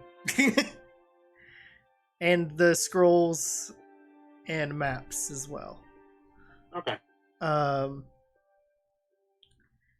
So I'll say with you kind of carrying all this stuff in the cart, you see Nevri come out of the kitchen area and Again. just stare at you as you just like you've come back from like Forgot she was here. you've just come back from work and you got all the stuff in your hands. And she looks over at the kitchen set. I hold it out. You pull it out? Okay. Yeah, I hold it out to her. And she walks over to you, looks at it, and she's full on inspecting it. Good quality? It is. Oh yeah. Oh, I'm talking to her. Yeah. She goes, oh yeah. This is. Yeah. Oh yeah. As Cool. she's I hide that shit. like, yeah, as she's like looking at it, and the bejeweled chalices, she like picks one of them up and like is literally inspecting it, and is like, oh yeah, that's going in the secret cabinet. Good. Good. And then you see her turn around and walk back into the kitchen area. You hear a little bit of clutter because that's kind of, she set the thing down onto the counter. Yeah. And then now you hear her kind of like moving the plates and just the normal jugs and whatnot. So you hear plates, you hear the jugs being moved around, you hear a cabinet door open and close really quickly. Yeah. And then you do hear her start to get the silverware out and place. So you hear like the clanging of all the silverware at that point. And that's pretty much it for that. Cool. I'm gonna hop back outside to the rest of the other two Okay. to talk to them. Okay. And then we just looted these people to like Kingdom Come or whatever. Are we gonna help them? I mean, what can we do? I mean, Can you find anything around here? I haven't seen anything around here with none of my abilities. I could try another thing. Go for it. If you can find the problem, we'll be the solution. oh, But if there's no problem here, I'm just gonna shoot him in the head and we'll go. okay. I'll say this with Okay. the potions, Zarlius, that you picked up. Yeah. Alright. There were some that were labeled. I'm checking the So, label. okay, you check the label. Roll me 2d12s. And then a d20. 2 D12s, 3 and 2. 3 and 2. Okay. It is a deep brown and it bubbles with chunks of wood at the bottom. Okay, that's 2. And what was the other 12? The 1d12, it was a 3 and a what? You said 2 D12. It was a 3 and a 5. 3 and a 5. So So it has it on the label on the back of it. It is a deep brown color and it's bubbling with chunks of wood at the bottom of it. The flavor is buttery, leaves a fatty, oily film in your around your mouth. And what was the D20? 2. 2. There is a slight side effect. Your nose turns bright pink and your hair turns green. Well, that's cute. Do we see this happen? Yeah, because honestly, I'm nosy, so can I roll like an investigation and an arcana check? Oh, no, Like, he's- Well, I mean, So he he- said he came out to talk to us. No, right? he's looking at one of the labels on the potions while talking to you Oh. guys. Do you think they Oh, can try some of okay. these potions on him? Do we know what they do? I'll say What's worse than what he's currently at? roll. Hold on, Zarlius, roll me. And can I try Two. to help him if he's gonna do something to identify the potion? And if not, can I try to identify him just from where I am? Well, give me medicine checks, both of you. I'll bet. Or Does all my three of you. alchemist proficiency kick in? Sure. Sweet.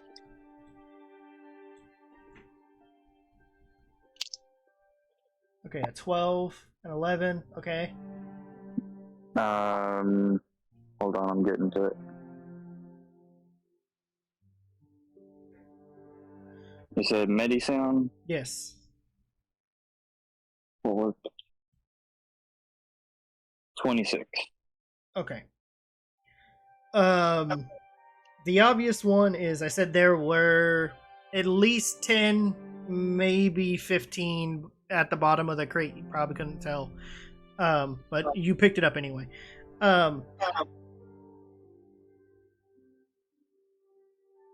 At least 6 of the ones that are labeled are normal potions of healing. Okay.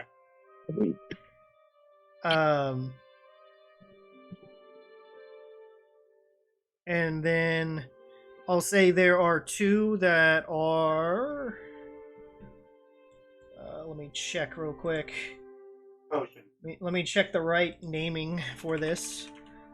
Is Zarlius have one of those potions? I kind of need it right now. Yeah, sure. Thank you. I'm gonna drink all of one of the healing potions. Okay. Is it just one use per healing potion for the regular ones, right? Yeah, it's just the potion of healing one. So Okay. it's a 2d4 plus 2. Okay. And then I will say there are 2 of the potions, 2 more potions that are labeled.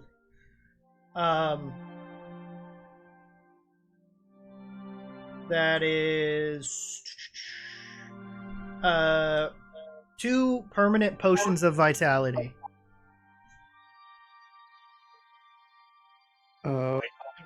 Okay. And then the other ones are not labeled. So all the ones that are not labeled will be the ones that you guys have to roll for me. Cool.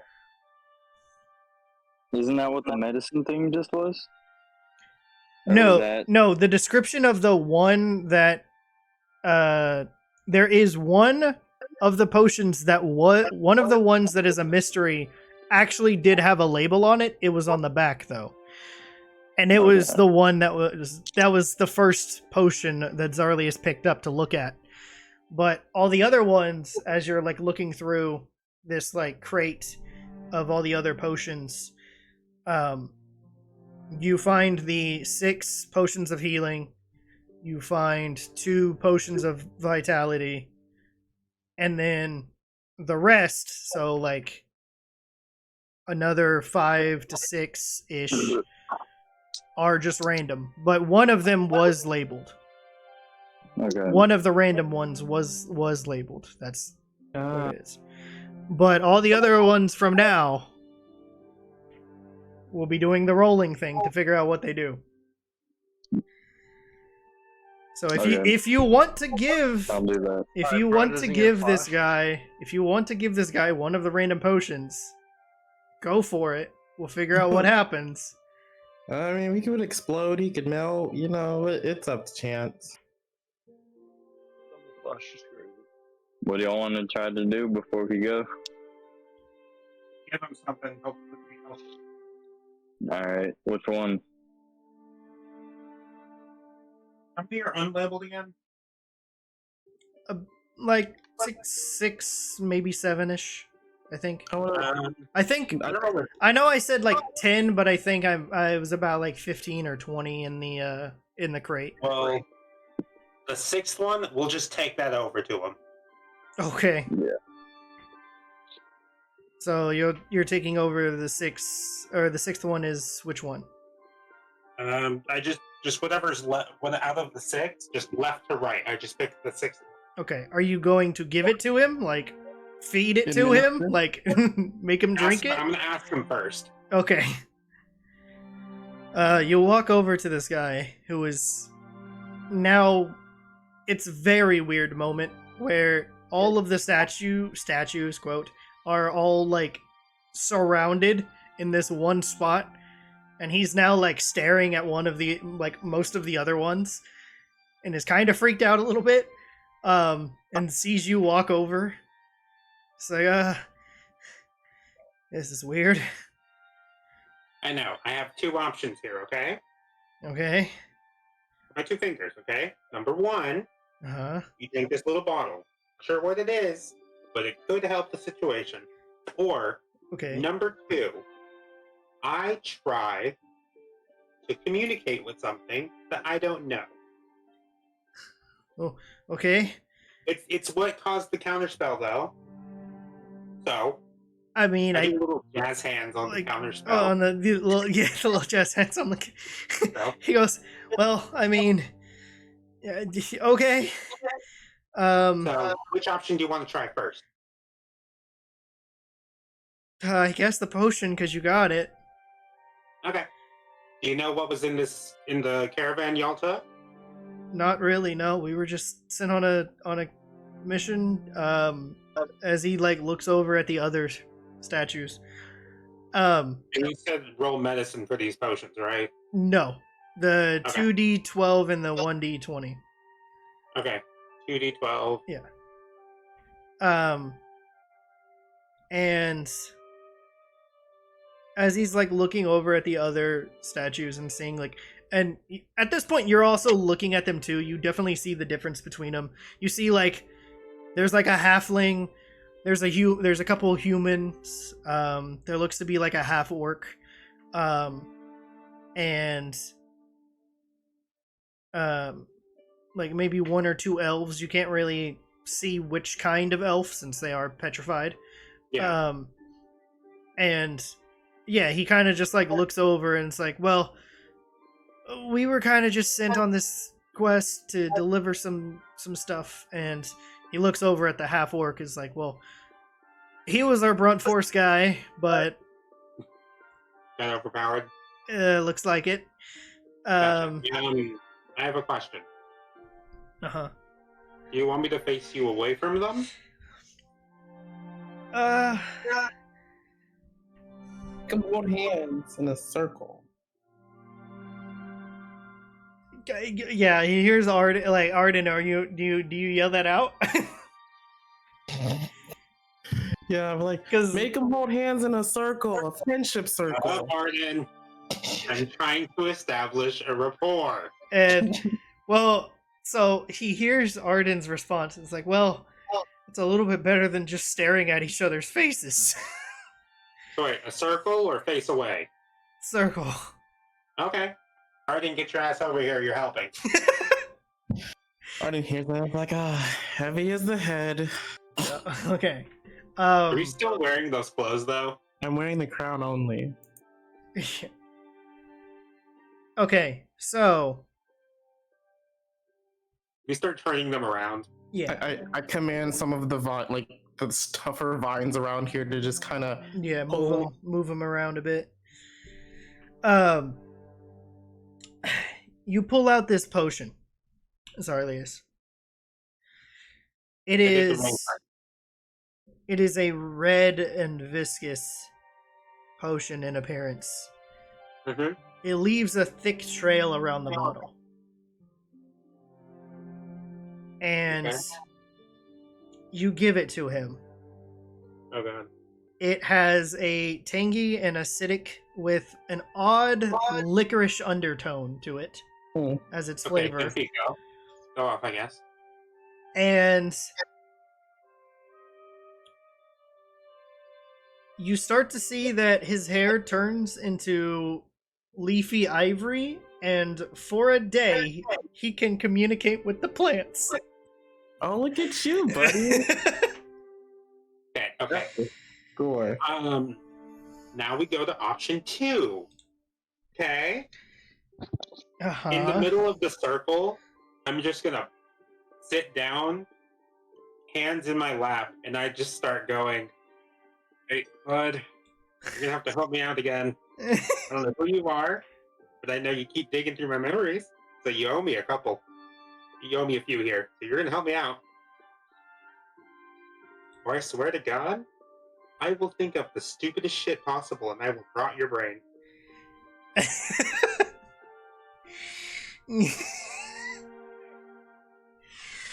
Okay. Can I roll intimidation on that? Yes.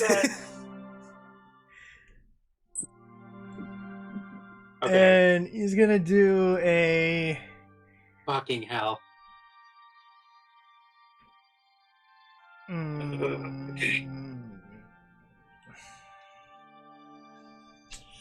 Okay. He's gonna do... Intimidation or persuasion? Whichever is your highest stat. Cool. We're going persuasion. Okay. Fucking hell. Uh-huh. 11. An 11? Yeah. You got an insight check of an 8. So he believes you. He doesn't say anything though, but you feel this energy pulse through you once again. This time at 4th level. Okay. Counterspell goes off. Bet. And the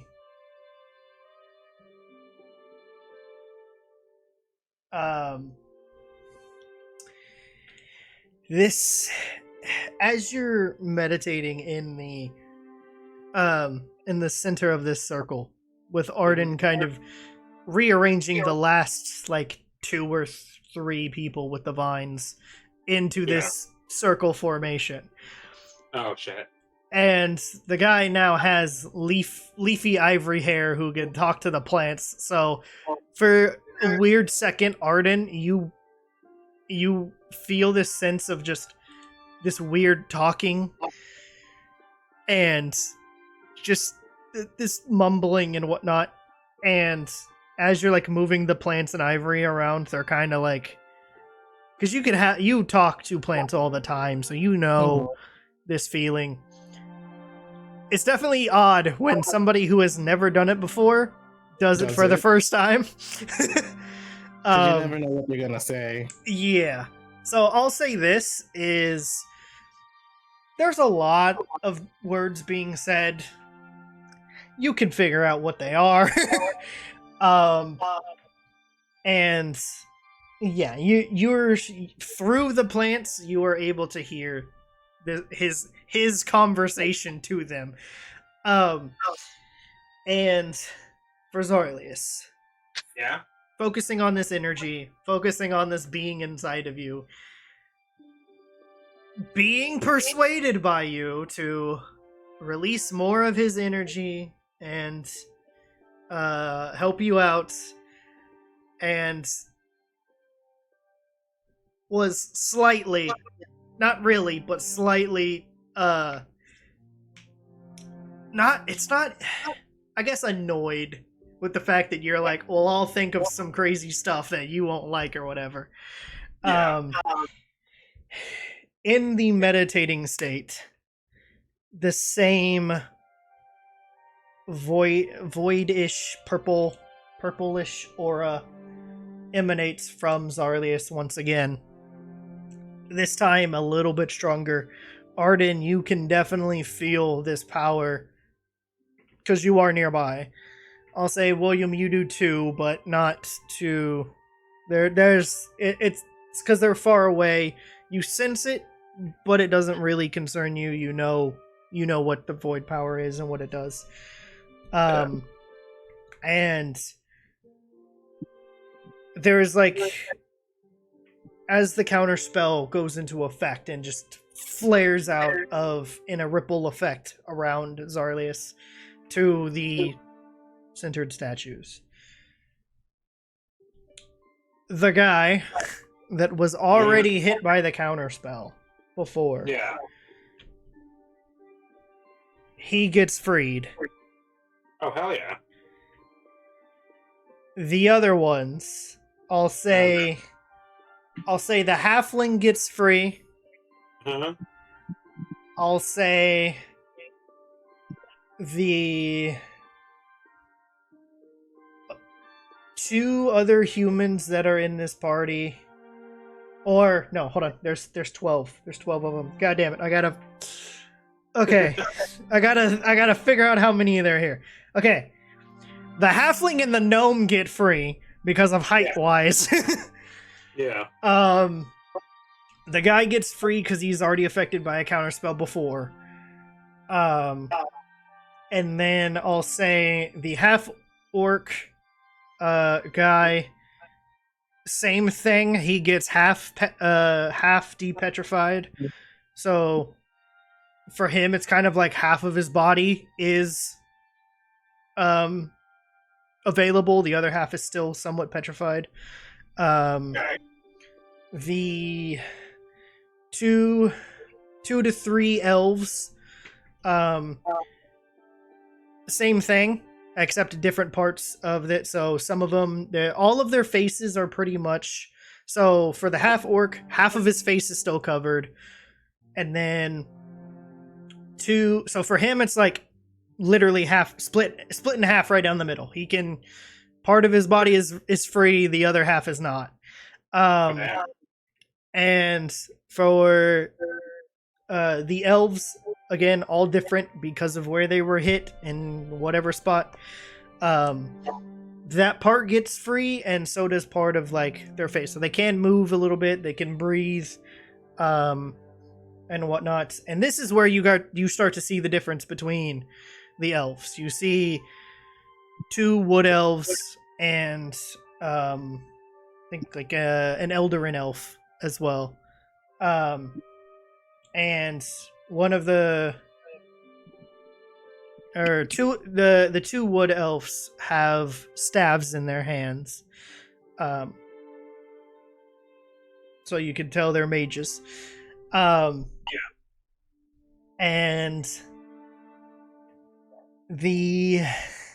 I think there's like 2 more? 2 or 3 more? Same thing. Where they're not all fully depetrified, but they are mostly, with a 4th level counterspell being active. Or activated.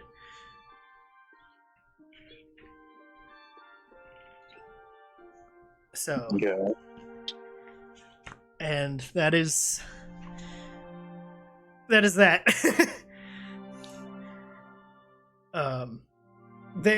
They all kind of take a minute to assess what's going on, just like the one guy did. And they're all confused.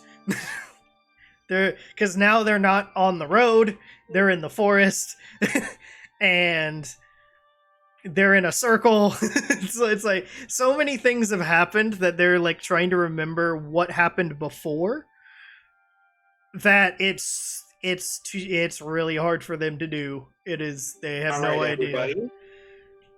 All right, here's what we're gonna do. Y'all got frozen, turned to stone. Using my godly divination, helped. And now y'all are going to leave. Head back to where you came from, or somewhere else, and tell them y'all found the Yuan-ti. Is that the right word, Arden? Yeah, Yuan-ti, yeah. Mm-hmm. Yeah, the Yuan-ti. Am I understood? The guy with leafy hair now. Counterspell doesn't get rid of that. No, that's a potion. That's a potion. It gave him the ability to speak with plants for a day. So, Arden, you hear when Zarlius is asking if he's being understood. The guy stops talking to the plants. And it's like, oh yeah. Thank you. As like kind of like asking for your name. Arden. Arden, and he looks over at you, Zarlius. What was your name? Zarlius. Nice to meet you. Zarlius Arden. And he goes over and he shakes both of your hands. It's like, thank you. And then he like runs over to, I guess, the halfling and the gnome, because they're the other two that are free. Gives them a hug, and then they all kind of like turn to each other and it's like, okay, how are we gonna do this? And then they start. You don't really hear their conversation now because they're kind of talking and like trying to figure out what's going on. They're talking to the mages and like, hey, can you do something? Like, trying to like depetrify everybody else. 21. Can you do something for me? And yeah, with that, that's that. You guys return back to the cart. Nice. Yeah. We immediately, I immediately book it back. I'll be like, all right, guys, have fun. Okay. Arden? Oh. I'll look at them and be like, good luck. Talk to the plants. Hold hands. Bye. Okay, we will. Thanks. And he turns back and you guys run off to the cart. And with that, are you guys running off, going doing the other thing? Yep. Continuing the journey? I cannot know. Okay. So I'll say Yes, when you get back, Zarlius, you pick up the crate of potions and bring them inside the cart. Arden and William are gonna stay out front, and John is bringing up the rear again. And you guys are about to head off again. This time up a mountain path. So here we go. I'll say after encountering this weird set of events, and all the loot you guys just got, you head up the trail a little bit more. Still cautious, more on guard than before. John's still doing his perception checks out and about. I'll say Arden and William give me some as well. Gotcha. So Arden, William, and John give me perception checks. Go, Shelby. Go in bed. Thank you. Dirty 20. That's my third dirty 20 this season. Okay.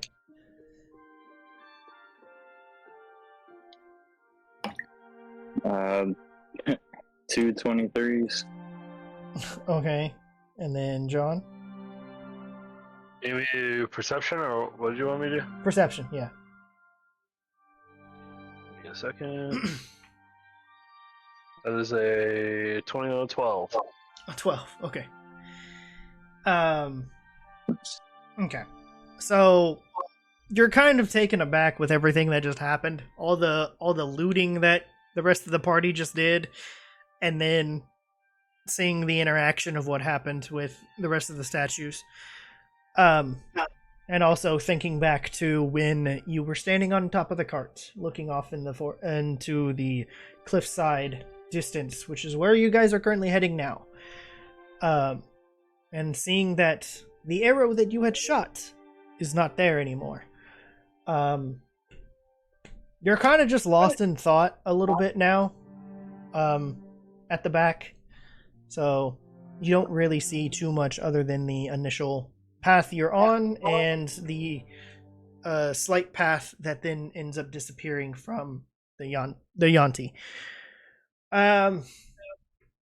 Arden and William, since you are up front, you do see a bit more as you guys are cresting over this mountain range.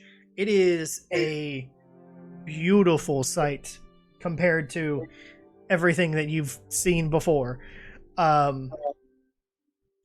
You're seeing this, lush, forests and mountain ranges and rolling hills and everything like that. And you're seeing some wildlife, you're seeing some birds and some other animals and whatnot from the height that you're at. And off to the side, you see the spot in the ground where John's arrow was. You just see the little indent that the arrow does on the ground. And you then see the path continue. The Yuan-ti path continue. Mm. It does continue for a little whiles away. Probably another 30, 40 feet ahead. And then off to the side, you do see what looks to be like a cave entrance.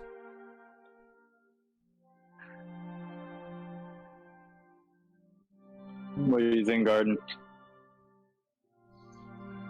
Oh, tracks are tracks. I mean, these creatures are known to go around in the forest area and then have a main hut of seclusion. So I put my money that that's that.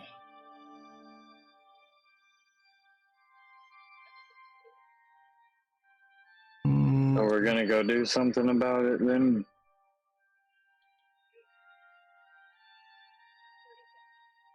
Fuck it. Yeah. Okay. Now I'm just gonna yell, John, get your ass up to that cave. And then start banging on the back of the thing. Letting everybody know to get the fuck out. Well, Okay. So about are you So yeah, it's about like 30 to 40-ish feet away. Are you leaving the cart right here? yes. Okay. And I'll leave Sarkesha there to protect it. I'll say Sarkesha and Fuller stay Okay. with the cart. And then and name. You guys don't need name. He'll be fine here. So name, Fuller, and Sarkesha will stay. Surprisingly, Mm.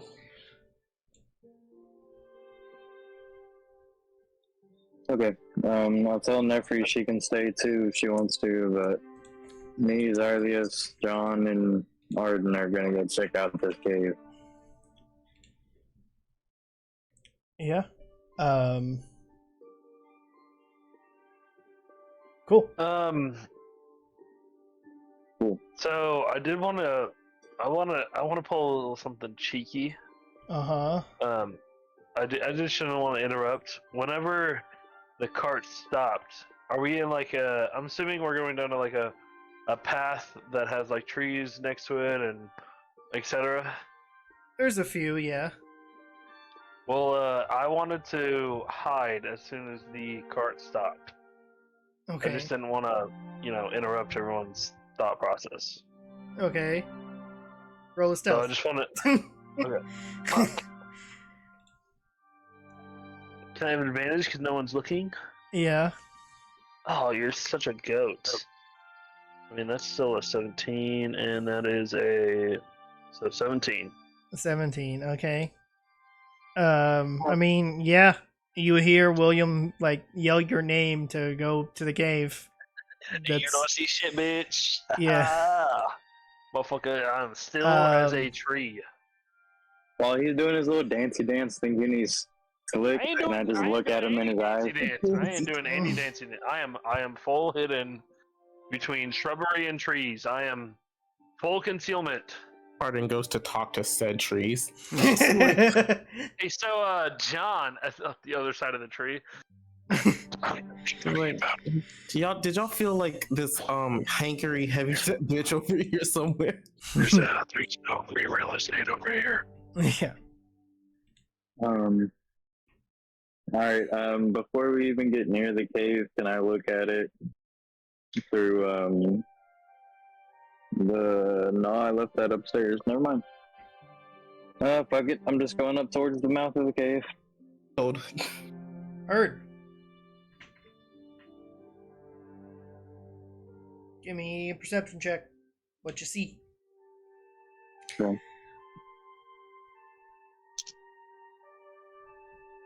28. Yeah, I mean it's a cave opening. Yeah, it's a cave opening. There is a little bit of the tracks that you were following. You do see a little bit of them. I want to make Arcana check. What do I sense? And yeah, Arcana check. Gimme goo. All right, gimme. Give me the Arcana check. So whatever this, it's also my bad. It's double the proficiency bonus, not the roll. So whatever this roll is, plus 14. All right, yeah. Plus 14. All right, 38. Chill. Yeah. Okay. Yeah. 38. Yeah. You detect a sense of the world. Okay. Yeah. I mean. You know where I know all of. I know exactly how many spell slots they have. What are their spells? Yeah. Honestly, no. What kind of magic am I sensing? I guess with this 38. All kinds. Oh, great! Here we go. These people decided to dabble in everything. You are too good. You're bad. Yeah, you get the sense of You're the infinite void from JJK. Too acid, poison, Great. petrification. Great. Pretty much those three. All right, let's see. Hold on, before we start doing shit, before we start doing things, I feel like we need to take a moment and split a meal. All right? And so let's see. I'm gonna bust out the silver leaf salad from our wonderful, divine, fine woman of a bartender. You've been carrying for Yep. a couple days now. Yeah, a couple days. Hey, this salad's forever good. And a silver leaf. This shit lasts a while. Yeah. Got it. So we're all gonna eat this because it's Yuan-ti. They're snake bitches. It's gonna be poison, and like the last thing we need is somebody getting poisoned, and I'm not the one doing it to anyone. So Not yet. not yet. I have yet to poison anybody here. Thanks about Don. Yeah. So we're gonna eat this salad, and that way you gain advantage on saving throws against poison and disease for the next 24 hours. I'm gonna drink a potion of acid resistance. Okay.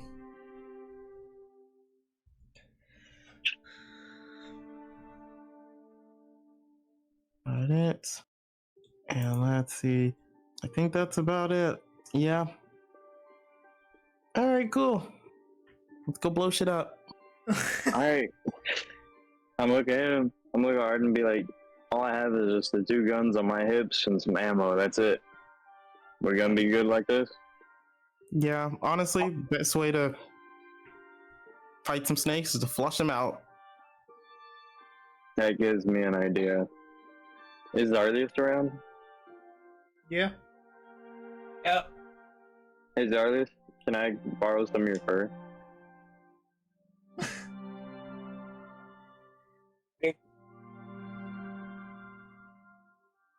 What was that? Why? I want to make smoke bomb. Okay. Sweet. Immediately on board. All right. Okay. I'm Why do you like, need my fur? Oh, we want to sniff it at night. Can you come on? Yeah.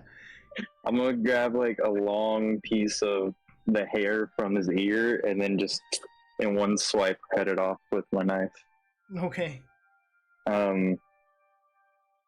And then I'm gonna take apart one of my bullets, shove the hair in there, And then I'm gonna take a couple leaves off of Arden's arms, just like the regular leaves, not the petals. Yeah. I'm taking a couple of leaves, shoving that in the bullet casing along with the hair. It's a bomb of friendship. We all did our part. And then I'm gonna put a little string on it. And then I'm gonna throw it, and as I throw it, I'm casting delayed chromatic blast. Hell yeah. Okay. As a lightning spell, also lighten it up. Okay. Oh, okay. Yeah. So how delayed? 6 seconds, 1 round. Okay. Yeah. So like I throw it, it gives the bullet enough time to go and start smoking, and then the actual explosion kicks off and more smoke. Okay. So smoke begins to fill the mouth of the cave a little bit towards the back, but it's coming towards you. And after that, the effects of lightning get implemented. It lights up the back, and I guess I should. If there's anything back there, it needs to make a dexterity check. I forgot it's a fucking spell that I'm casting. My apologies. Oh no! Give me all of you. Give me perception checks to see if you Okay. can see through the smoke with the light. Okay.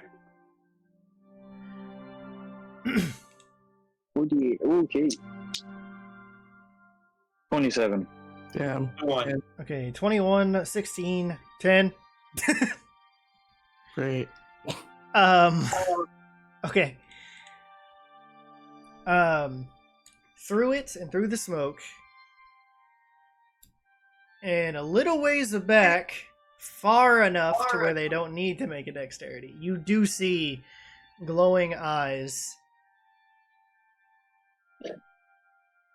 And there are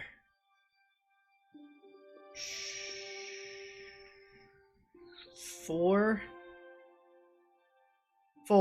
that you can see, or 4 pairs of eyes glowing in the back.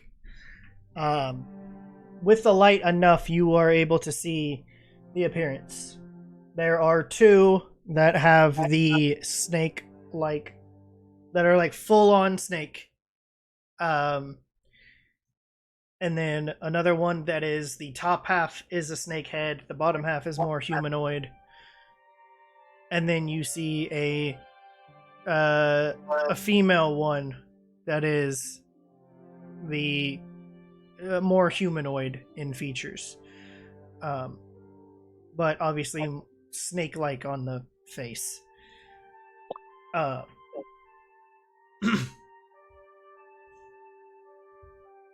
And I'll say, Arden, give me a history check. Got it. And William, I guess. Okay. I'm also, after that, I'm casting Conjure Shadow Blade. That way I just have 1 shadow dagger in my hand, and I'm gonna pull out one of my guns. Okay. Got it. Said history? Yes. Yeah. Go ahead, Kiva. I was like, I'm gonna, after I make this history check, I'm gonna have Kiri's next to me. I'm gonna like give them like a light little flick on the head where I know that they hate being touched at. Just so I can react, just so I can activate the Storm of Petals reaction from her. Okay. Alright, history. What do we got? Cool beans, 22. Okay. 30-20. Okay. Alright, I'll be right back. Alright. So, the 2 Yuan-tis that are snake-like, more snake-like, like full-on Yeah. snake-like, with, arms and stuff. They are called abominations. Yuan-ti abominations. Yeah.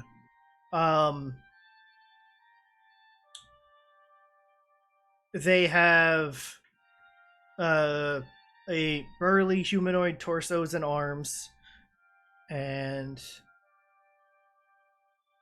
they pretty much are the ones that are closely resembled to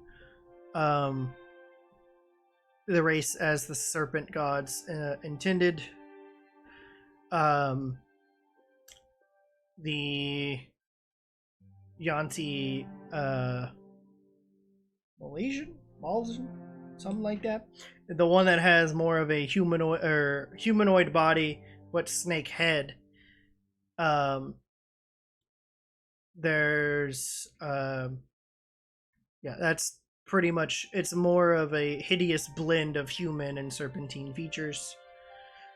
And then the female one is the Yuan-ti pureblood. They resemble humans very closely, but they cannot pass for humans under close scrutiny because there are always some hint of its true nature, such as scaly patches of skin, serpentine eyes, pointed teeth, or a forked tongue. And those are the 4 creatures in front of you. And with the flick of Kiri's head, Like, sorry, man, but I need a big one, and I flicker it. yeah, the smoke is enveloping the mouth of the cave. The flick of the head, the cherry blossom petal reaction storm flares up, and now it is a mix of smokescreen and flower petals. And they have disadvantage on what exactly? Let's see, unable to sense me, and spells against me are enabled or disabled. Okay.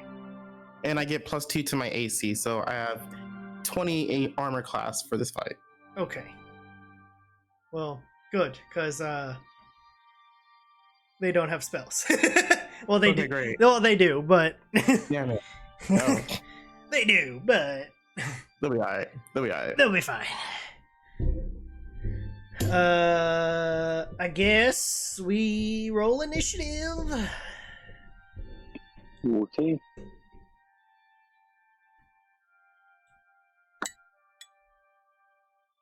Okay. All right. Hey. Do you want me to, or do you want me to stay out of it? Yeah, you can roll initiative. I mean, everybody Right. rolls. Everybody's rolling initiative. Well, the same is theoretically out of combat. Yeah, 'cause wait a minute. Did you enter inside, or are you still outside? I'm still outside. Then roll it anyway. Okay. I have an advantage regardless. Alright, that was great.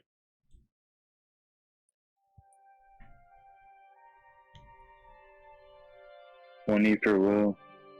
20, 14 for me. 14. Okay. Arden. Oh, 6. Okay, and then I'll roll Zarlius's. 3, 5. Okay. All right.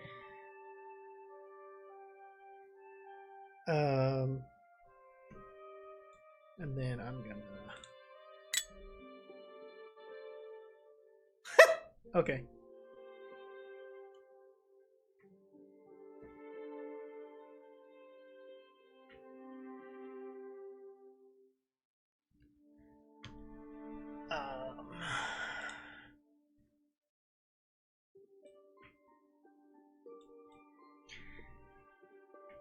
Okay.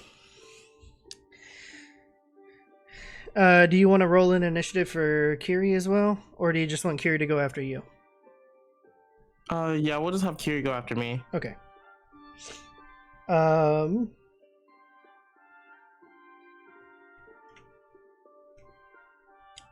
With that, to start off the fight,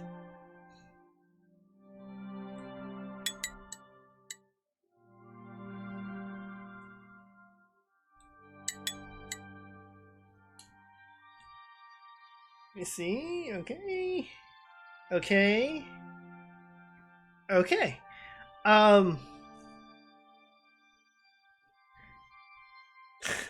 Right off the bat, you guys are standing here at the mouth of the cave.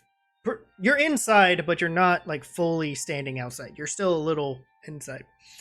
And the smoke and the cherry blossom storm is going around.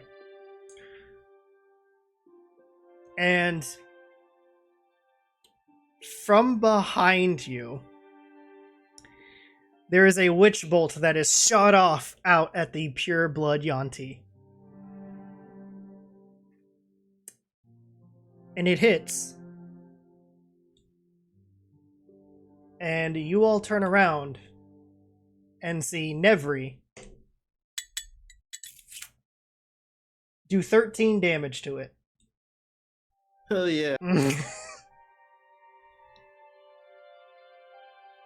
Nevri has joined the battle. Let me make sure I'm writing down all of these.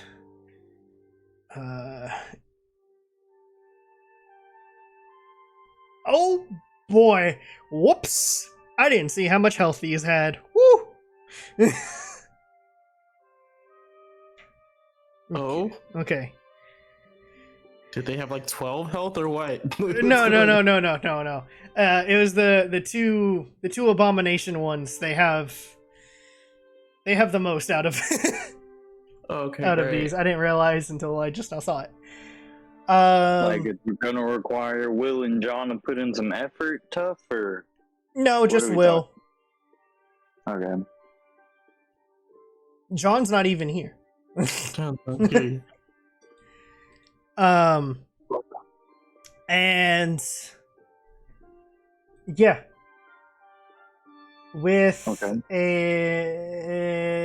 that, she's also going to, as a bonus action, Hex. Oh, that only does an extra damage. Okay, so 14 damage to the pure blood, to the female one. William, you're up. Okay. So you're telling me that the abomination looks stockier than the rest of them? Both, there are two of them, and yes, they do. Okay. But they're more snake-like than the other two. Okay. Like they're full on snake. Gonna run up to one of them, and then I'm try to shoot him in the head. See if that helps anything.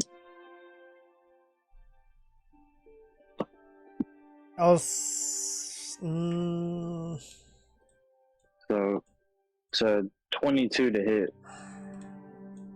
Okay, yeah, that does hit, yeah. And then gonna be, and this is a dimly lit area. Yes. Okay.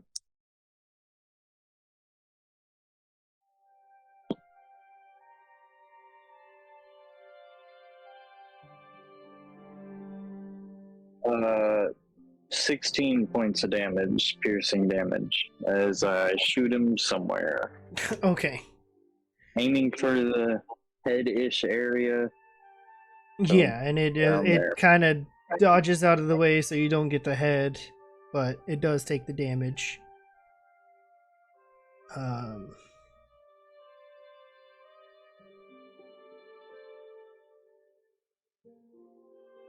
Okay. Anything else? For my bonus action,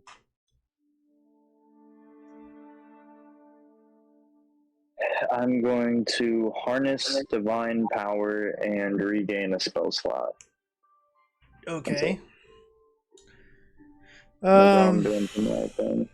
Sorry to interrupt. Who's next on the initiative? You. Fuck. And then Arden.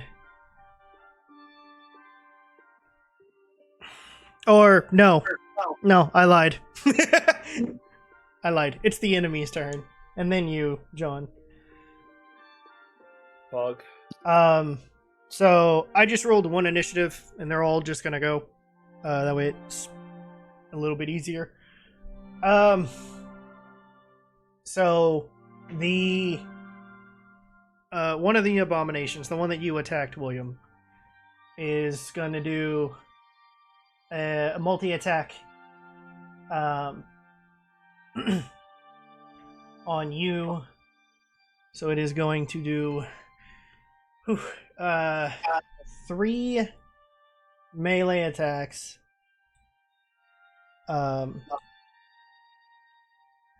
Okay. Yeah, okay.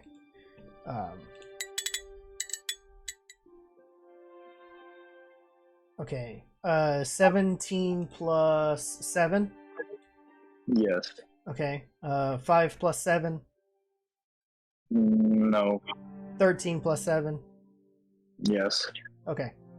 So 2 hit, and they do 22 damage to you. It is 2 slashes with a scimitar as it retaliates to you shooting it. Can I as a reaction to that, can I cast Hellish Rebuke? Sure. Okay. You said 22, right? Yeah, 22 damage, yeah. Okay.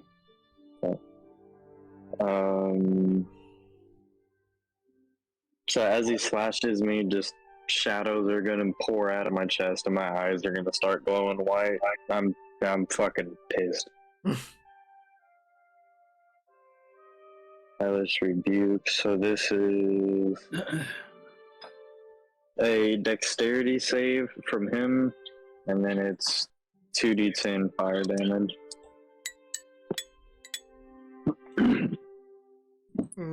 18 plus 3. Yeah, you're good. It's only 6 points. 6 points of damage. Yeah. Per... Well, it was 12, 6. Yeah. 6 points of damage. Alright. Oh, wait. There we go. Okay, the next one is going to run up to, I guess, Arden. You're probably the next one in line. And same thing. Oh wait, what happened? You're getting attacked. You're getting attacked. And what was the armor class again? 20. 20? Okay, so 17 plus 7 hits. 14 plus 7. 14 plus 7 is 21. That hits. Okay. So you get hit twice too. Dude. So to doing clarify, 22 damage. To clarify, I'm inside of the cave, right? And all of them are at the mouth of the cave? Yes. Or are they just deeper? Oh, but okay. this one. Is So moving up. So yes, they're all at the back of Okay, the I got cave, you, I but got they are moving up. Since you're I was preoccupied, just trying to figure out where everybody was and what's going on. yes, since you're preoccupied with one of them, the other one that was near it ran past and attacked Arden. Okay. Oh,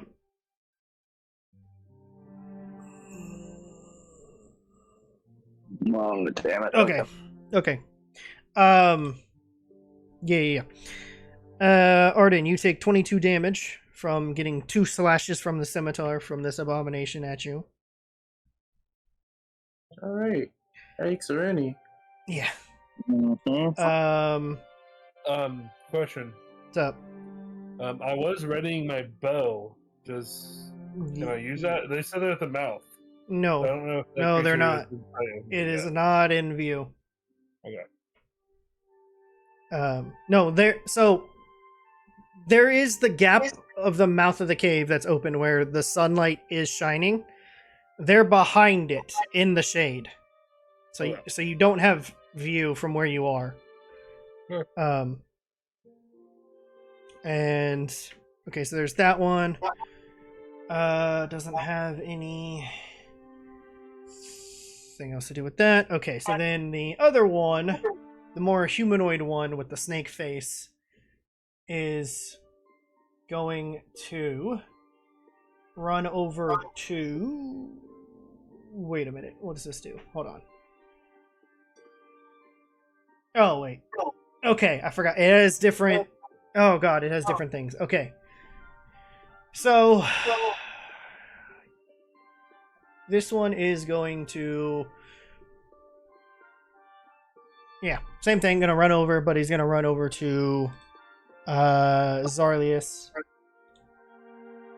And they're all using scimitars, so... Okay. And multi-attack, so it's 2. So this one is 2. So 2d20. What's up, bro? Okay, so... Hold on. 10 plus 5 is 15. That does not hit. And then 18 plus 5, that one does hit. Okay, so you get hit by 1 of the scimitar slashes. And it does 5 damage plus an extra 7 poison damage. Okay. Just let me put it real quick. So you take a total of 12 damage. God damn.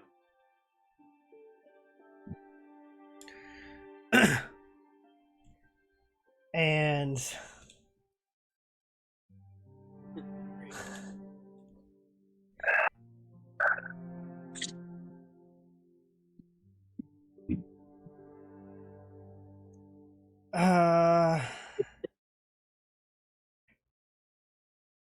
let's see. Okay. Yeah, this last one, the pure blood is gonna pull out a short bow and fire off at... It's gonna be at Nevri because she attacked her. God damn it, Nevri.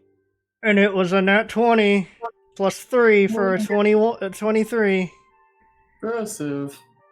Okay. And I already used my reaction. yep. And it What's he- is What's he attacking with again? short bow. And that does 11 damage to Nevri. 7 of that was Yeah. poison. Okay, okay, nothing. God damn it. Does reactions have to be on my turn? Reactions are not on. Well, reactions are not always on your turn. There are certain reactions that are on your turn, but Yeah. most reactions are in response to something that somebody else is doing. Like if they're trying to move away, you can use a reaction to try to hit them and stop them from moving. Yeah, that would be Well, using your I have reaction to do an deflect opportunity. What was it? I have deflect missiles. Sure. You could try it. Okay.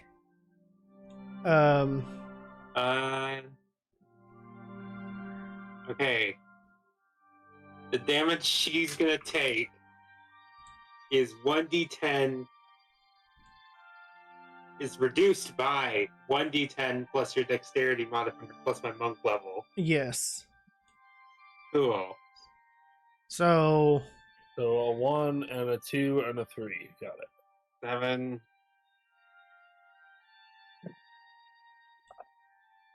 yeah. And then are you gonna throw the arrow back at her? Absolutely. Oh, yeah. Okay. Okay. So it'll be Then yeah. 9 damage reduced. Okay. To the Yuan-ti? No, 9 damage reduced from Nevri. Oh, from Nevri's. Okay. Yes. 3. Okay, good. That's fine. That she could yeah. Okay. Probably 1 physical, 2 poison. Okay. Oh, and then because I was hit, can I Yes. use my Polar Master Opportunity attack as the reaction or no? So No, I have figured this out. You have to make an attack first before you use your Polearm Master. Okay, bet. So you have to hit first, and then as your bonus action, you can then hit the... It's pretty much you spinning it around and hitting the backside of it. But that's why it doesn't do as much damage. Right. Ratio of the Arden. Yes. Okay, so Zarlius. Yes. Do your deflect missiles attack because you are attacking the pure blood Yuan-ti with it. So hit the +7 to hit. You don't like 15. 15. Her armor class is 11, so it hits. Oh, So thank you. Saying it like that, that sounded horrible. yeah. So give me the damage for deflect missiles, I guess. I guess. Oh, shit. Never mind. See how much damage that does. From the devil in the background. Weapon. It's a normal rain. Okay. I'm 100% confirmed. So, like, for your deflect missiles attack, you have the attack button, but you don't have the damage button. The deflect missiles does. It's weird. I don't know why. Do it. You want to do it. So just use deflect missiles as the damage. yes. Okay. I do 11 damage back to them. Okay. Actually, +2 because it doesn't include my dexterity mod. So 13. So 13. Okay. Yeah. All Just- right. Ooh, she's looking hurt. Fuck you. You see her pull out a short bow, fire the arrow off towards Nevri. You catch it and fire it back at her. The Kung Fu Panda. Yeah. And it kind of she stumbles back a bit. Oh, woman, Jesus. With the yeah, I mean, you like I'll say it because you hit over the armor class. I was like, yeah, you definitely you stumbled back a little bit, yeah. Okay, John, you were up. All of the enemies have gone. It is your turn. You currently cannot see any of the enemies though. Okay, my question is, am I in combat currently, or I'm just... No, you are not. You're sitting by a tree. You're even further behind because you're behind the cart. So you had no vision at all. Yes, you can drink your potions. You can drink potions regardless. It is an interaction, not an action. Well, I can use my interaction to drink one, my bonus action to drink another. I just want to make sure I have my action. Yes. Alright, so I'm going to drink both my haste and my invisibility. Okay. And I'm gonna use my whole movement, which is doubled now, to get my fucking ass in there. So I think it's 100 feet. Okay. Give me a dexterity saving throw. No. Yes. No. Yes. All right. Advantage because of danger sense. Okay. Unfortunate, but a 19 on my dex save. 19 on the dex save. Okay. You get tripped up by Sarkesha because she can see you. You son of a bitch! With a 19? Yes. She has true sight, bro. but it's a 19 dex save. It's almost a dirty 20. Yeah. What's her My save? puppet dog, she has true sight There- and a passive Your dog. perception Your of dog was 33. not moderated. It has 148 health. Shut up. She just tripped you. Mute your That's mic all she again. did. She Mute just your tripped you mic up. again. She just tripped you up. You're good. Where You still am I now? you still save. You still save. You just got tripped up a bit. Oh, I thought you meant like I stopped. I was gonna fist fight somebody. No. I'm just joking around with you. So I'm assuming I can make it to the closest enemy, which is on Arden, right? Yes. The only one that is no, it would be Zarlius. Well, whoever is the closest enemy in combat when I run in. Yes. The one was Zarlius. Okay. Then I'm gonna run up. Bonus action and rage. Know that I'm in combat, and go crazy. Go for it. All right, we're gonna use my sword. obviously I put my bow away. Okay, that's crazy. I'm gonna reckless. Okay. That is a 31 to hit. No. Yeah, it does. Okay, that is a 16 plus 2, so 18. Okay, 18 damage. Heard. And then I'm gonna do my hasted attack. Good lord.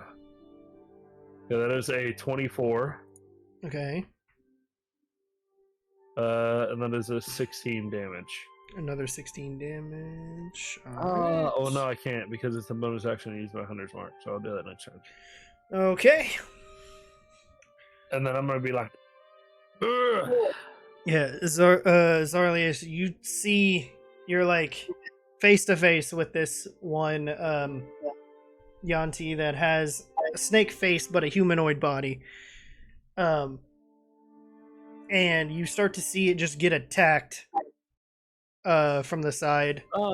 Sorry, quick question before you finish. Would I have any movement left, or am I out?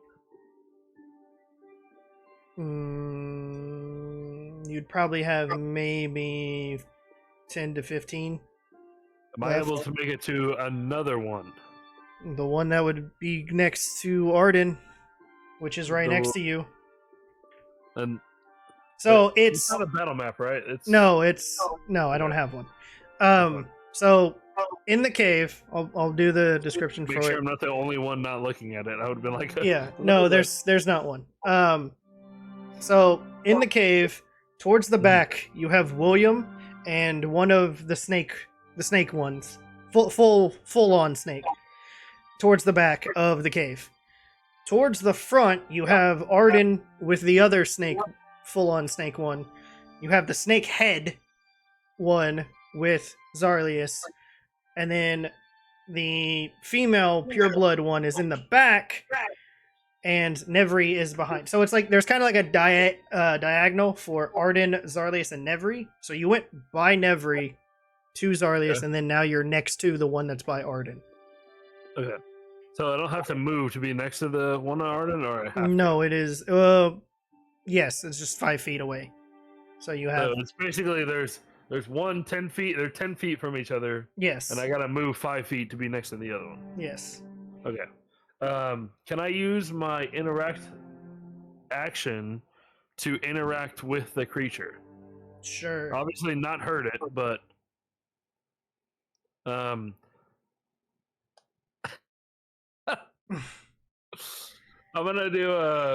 gonna basically turn around, give opportunity, obviously, Okay. and go to the one in front of Arden and touch it on its left shoulder and go to its right. So moving 10 feet to the opposite side to see if I can get it to look that way. Oh, that's fun. Okay, I see what you're doing. Okay. Yeah. I'm pulling the classic high school move right here. Yeah. Okay, well. Okay. Opportunity with disadvantage, because it can't see you. But advantage because I reckless. Or just a regular attack. Or just a regular. Okay, well, either way, doesn't matter. It fails. Because it still can't see you.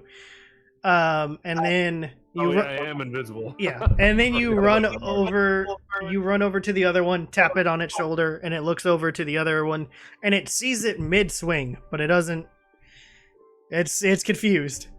Yeah, and so I go basically behind it, and that's where I end my turn. Okay, so now you're in between that one and William. Yeah, so basically almost disengaging it from Arden, and Yeah. I completely forgot I went invisible. Yeah.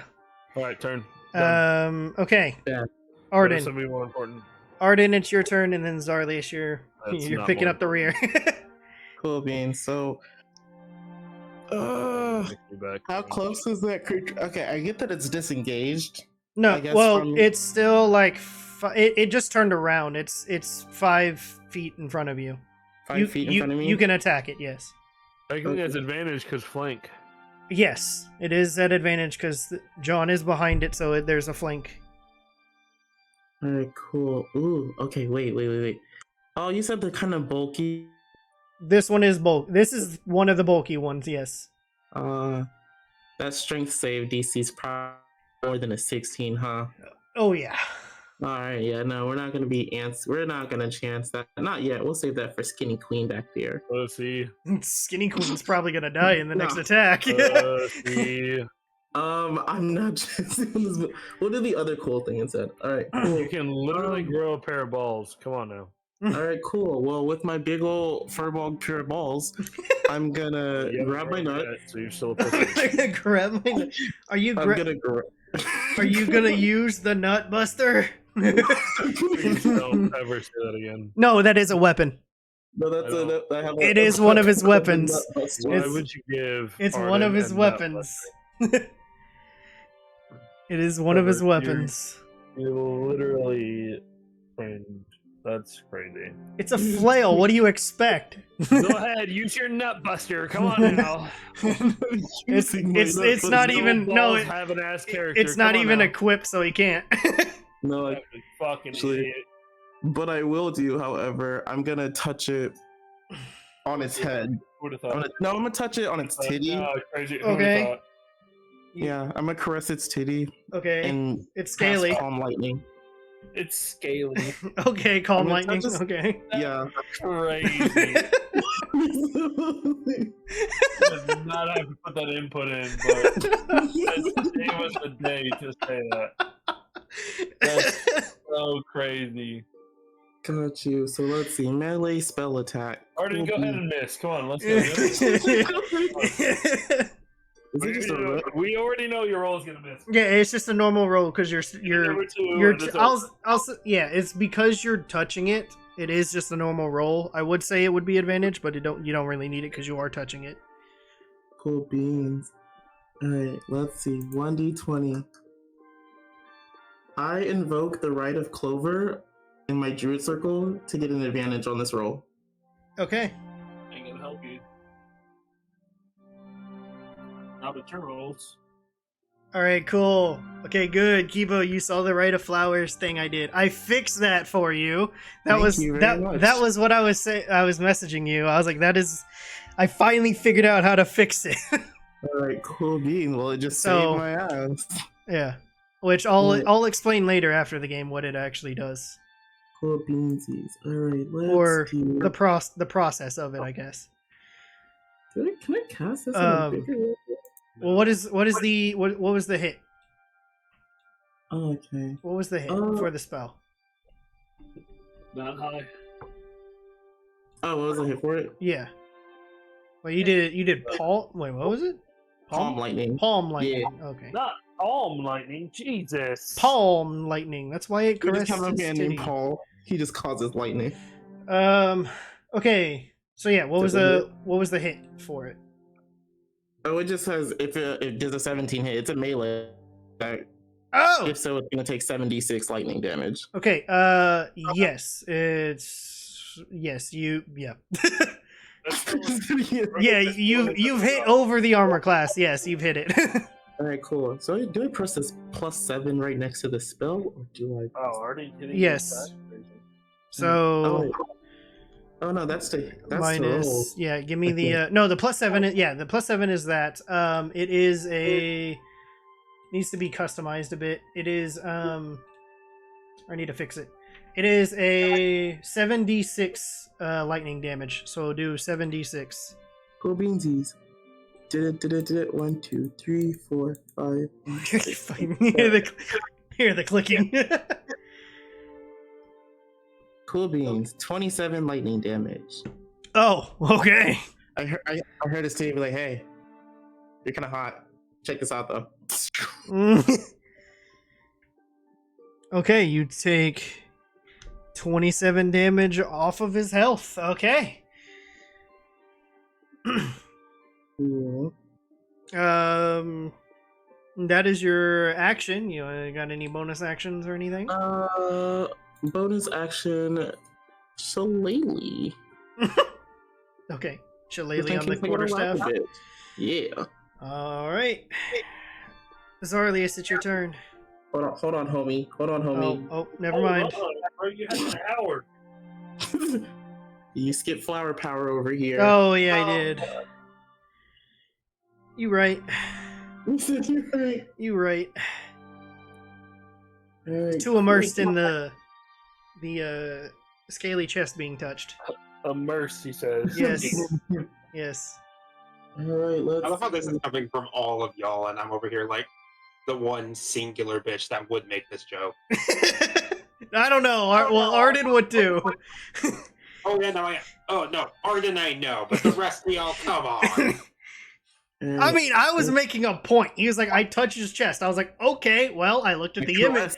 I was like, yeah, he's like, I caress his peck. I was like, okay, well, I'm looking at the image. It's scaly. What do you want me to say? Good, good. I was like, I'm literally just stating the obvious. I want Kiri. Let's see. Now with the flower petals up, Kiri does pretty have, much like, that hidden, right? I believe. Yeah, pretty much. So she Like, has they can't so she has advantage. Pretty much. All right, I want her to move away from me at an exactly 10 feet to where she can cast Tender Dance, and I don't have to take the possible psychic damage. Okay. She can move in between, visual map here. She can move in between all three. Well, actually, technically all four. Okay. But she would be closer to the female Yuan-ti, the pureblood, in the back.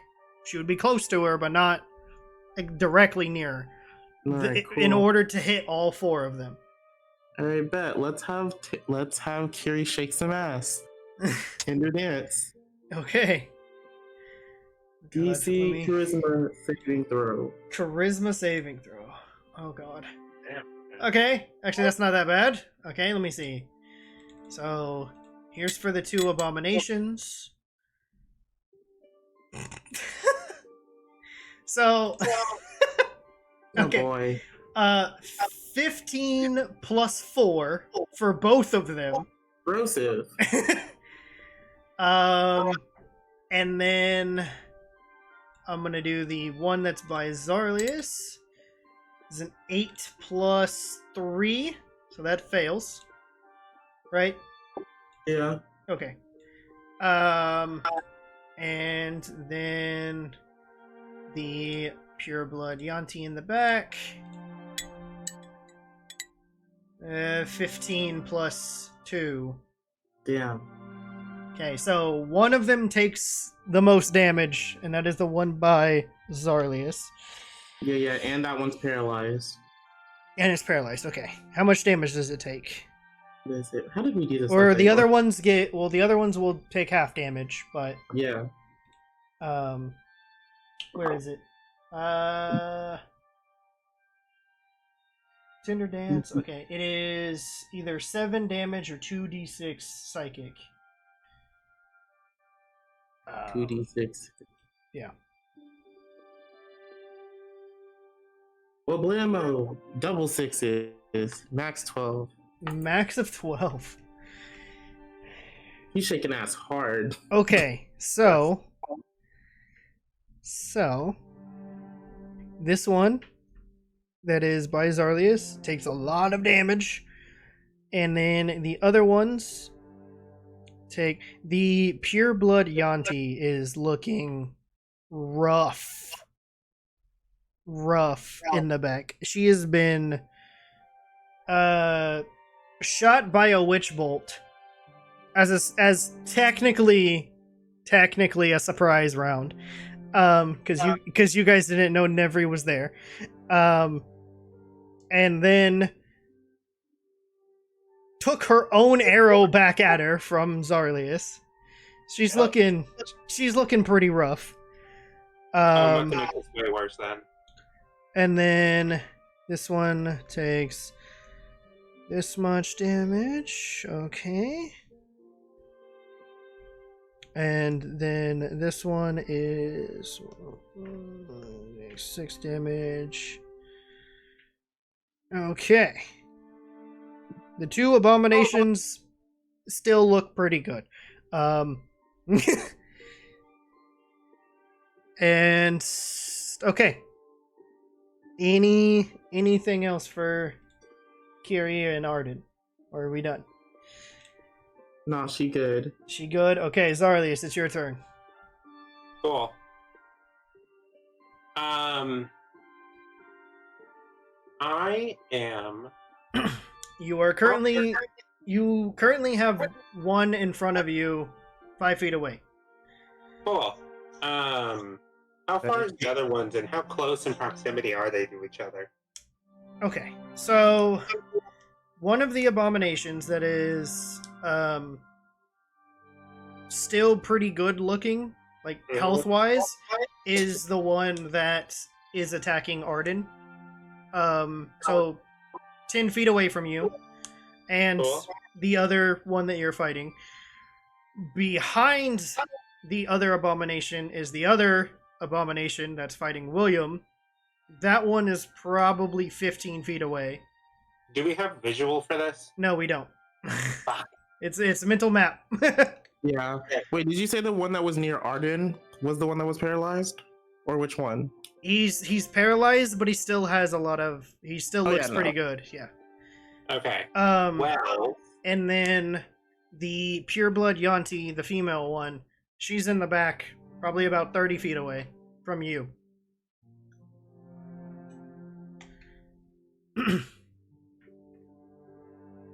So what do you want to do? I'm gonna cast Eldritch Blast. Okay. And I have 2 different beams, so the first one, I'm just gonna directly, like, finger gun, point to the head of the one in front of me. Okay. And then the other beam is gonna go at the direction of the other 2 little guys over there. Okay. It's the beam. So it's just like a Gotcha. big fuck you laser. A big pew pew. Yeah, I gotcha. So the first attack, 15. Do I get advantage if they're in front of me? Well, you hit it. Okay. Okay, and then the other. Do I have. Okay. If it's a singular beam, do I have to make 2 rolls for both of them? Yes. Cool. Because it's technically shooting a bunch of them. Okay. I don't hit the other 2, but I hit the first one. Well, what is the other 2? 6 and 9. Oh. Yeah, no. Yeah, we don't have to do the math, okay? The one I shot point blank is 8 damage. Okay. So. And I think he looks rough. But okay. Still good. Quick question. Yeah.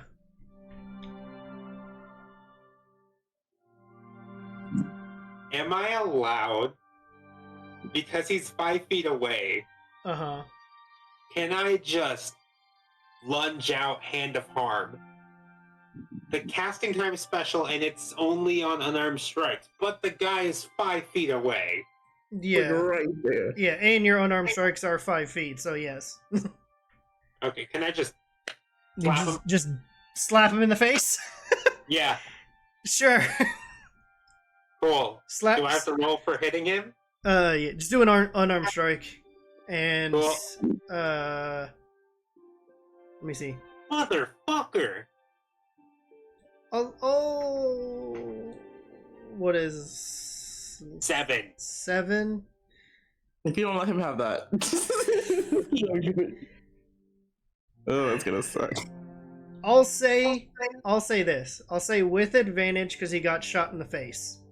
Okay. And you're cool. gonna slap him in the face. So I'll say 9. I'm gonna throw myself out of I'll my say that yeah. Yeah, it you miss. His armor class is 12. God, I don't need to know that now. Well, you hit it with the 15. So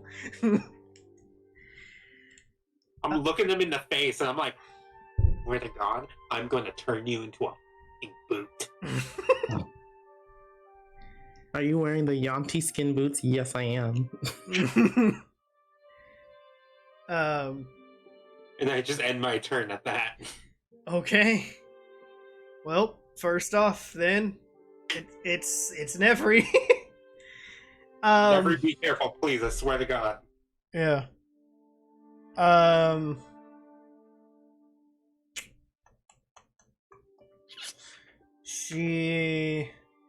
So let me see this.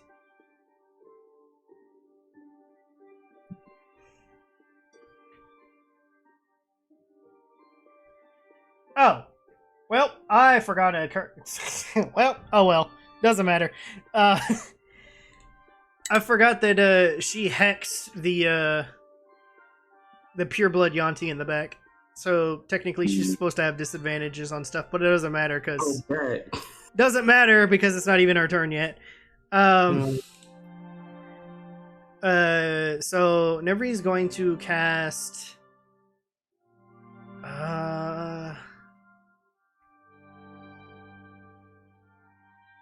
Oh, this would have been great if she went in front, or if she went. It's not gonna matter now. Never mind. Okay, she's just gonna go ahead and heal herself. With healing threads. If anybody's watching her, you'll see her like,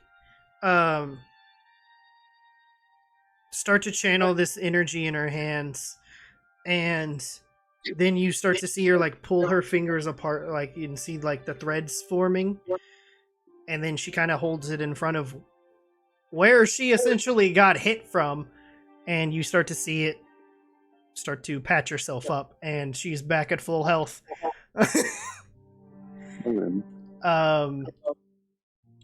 And that is technically her bonus action.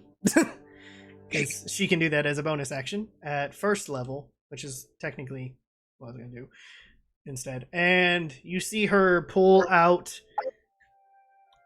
This is hilarious. And throw an object. And it was 13. It hits the pureblood Yuan-ti. She hits her with the boomerang. Damn. Got him. And does 60. Oh! How much?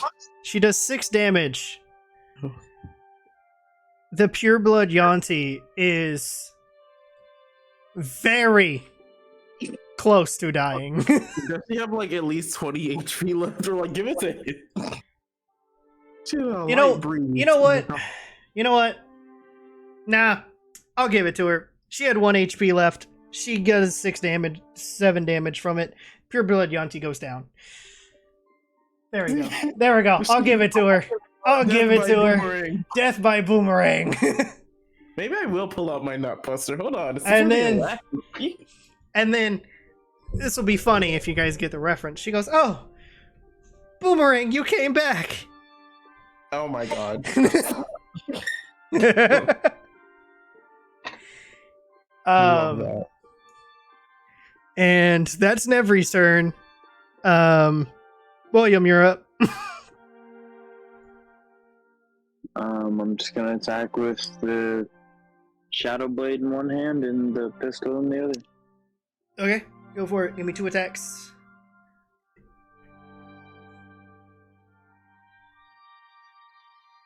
Got a 15 plus 7, and then a 13 plus, what is it? 6. Yeah. So the abominations are armor class of 15. So you hit. Okay. You hit both of them. Are you attacking both of them or just the one in front of you? Just the one in front of me. Okay.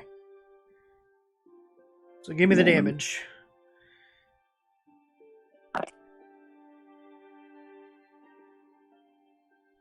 Eight.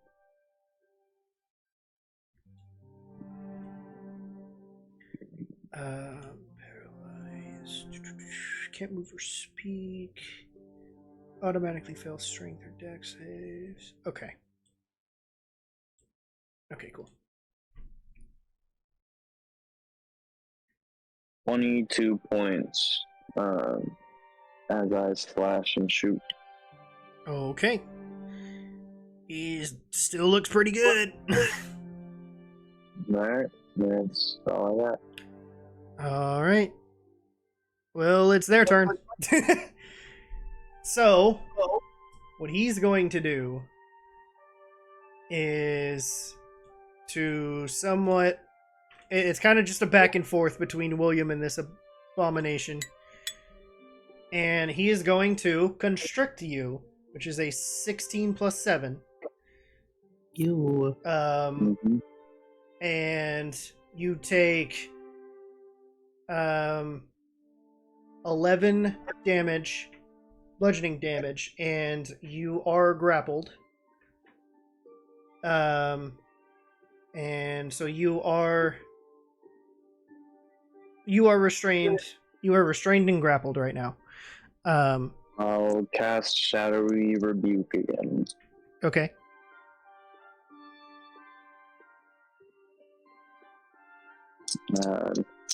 Does he need to make a dex save if he's on me? He can't. No. Because he's restricted. He's constricting on you, so he's grappled on you. So he's not. If he wants, like, he's not letting you go. So he.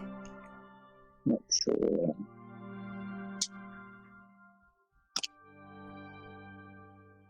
9 more points of necrotic damage. Okay.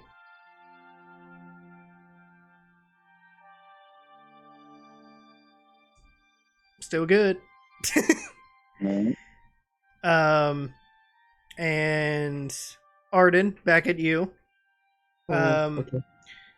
The other one is going to not move because it can't. It is paralyzed. Yeah, stay that way. It cannot speak either. That is what I was looking at a second ago, was the things. So for being paralyzed, it cannot move or speak. It automatically fails strength and dex saving throws, and attack rolls against it have advantage. Any attack that hits the creature is a critical hit if the attacker is within 5 feet of the creature. Which it is it not? It is to you, but it can't do anything. So, well, he can't move. He can still attack, technically. So, again, same thing. Scimitars strikes to you. It's a 22, right? Or 21 armor class? I have a 20 armor class. 20 armor class, okay. Give me advantage. I'm in these pedals, man. I have a thing for this. 16 plus 7 and a 13 plus 7. I'm killing myself. So so they both hit, and you take another 22 damage. I can't take too many of these. I know. I really can't. And that is all that those two abominations can do. The pureblood is dead. She got knocked out by the boomerang. And this last one, the snake head that is fighting Zarlius, is going to... Can I do this as a multi? Is this a multi? Wait.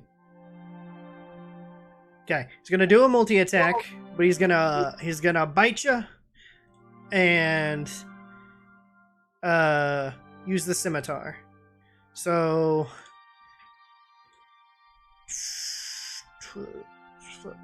okay. Okay. And then whew, that was almost bad. I almost shut off my computer.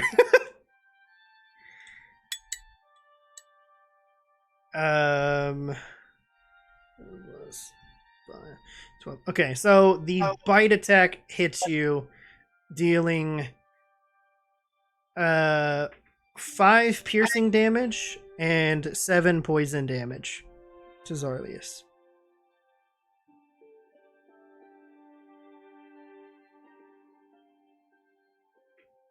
And that's all he's gonna do after that. And so, John, it is your turn, and then after that it's Arden, and then Zarlius.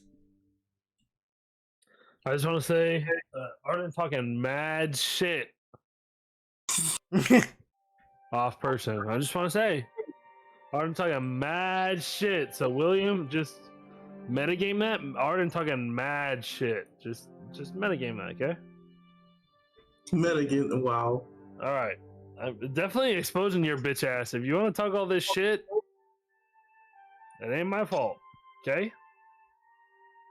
All right, Trevor, I need a full sit rep. What's the battlefield looking like? The person in front of me still alive?